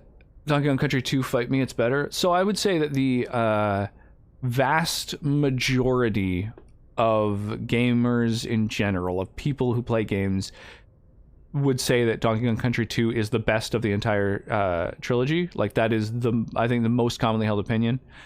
However, it's the only one I didn't own when I was growing up, and therefore the one that I'm the least interested in and enjoy the least, unfortunately. The music for me isn't nostalgic, and I found that the aesthetic of the game was a little bit darker, in a way that I didn't like as much. I kind of liked how sort of bright the other games were. So for me, I don't like it as much. However, I understand that I guess it is, you know, probably the best platformer. Even to the Sega CD attachment, yeah, that's old school. Sega Game Gear outdid at least 2 generations of Game Boy in technological terms, and it had a television receiver peripheral. Nice. Yeah, it's tough because like Game Gear never really took off as much because I feel like it didn't really have very many games that were like, you know, like, oh, I need to buy a Game Gear to play that, right? It had like games that people liked, like I think Tailspin or whatever was like a pretty popular one, and but like Game Boy had Pokemon, which that flagship alone sold Game Boys, right? That was like the reason to purchase a Game Boy. But honestly, handheld consoles didn't have much to offer. Game Gear, Game Boy, like, I mean, Game Boy had Pokemon. You know, like, that's it, really. I can't really think of any other Game Boy games where I would say, like, oh yeah, you should buy a Game Boy to play that game. Like, there just were so few. Difference in anything Nintendo does and everyone else? First-party programming? Yeah, and they don't do that as much anymore. So I feel like their first party, quote unquote first party titles started to suffer quite a bit more as they weren't as involved in programming them later on. Didn't have the Neo Geo, anybody did? Did have the Atari Jaguar. Yeah, Neo Geo was a weird one. I'm trying to remember. Wait, no, what's the one where everything's like red through it? Was that the Neo Geo? I don't know. I'm mixing them up now in my mind. There's a bunch of them that I'm only familiar with through like things like the Angry Video Game Nerd and stuff like that. So I don't remember as well.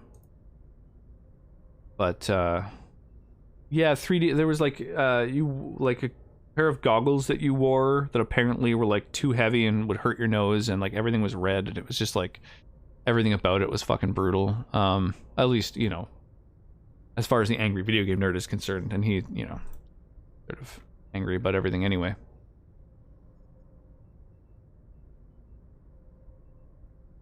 Oh, Virtual Boy. That was probably it. Virtual Boy. That sounds right. That strikes the ear in a way that makes me think that's correct. Yeah, I think that's right. So I don't think I know what the Neo Geo is then, now that I'm thinking about it. Yeah. So, you know what I'm thinking is it is well after 11. Sonnet has headed to sleep, but is stuck in this brightly lit room because I'm streaming. So why don't we go and do a little raid action? I'm down to keep hanging out and chatting, but I should probably wrap it up. So I will see you guys over in Tass Agent stream. Tass is one of the players in my D&D campaign, which can be found, which apparently can't be found. Okay, there we go. Oh, you know what? Is it? Yeah, why is the D&D command not working? That's fucking weird. There's no reason for that.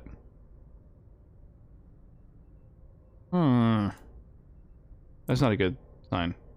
Anyway, yeah, if you want to copy paste a raid message, I'd appreciate that. Obviously the one with sub emotes in it, with all my little rock emotes, can only be used if you happen to be a subscriber.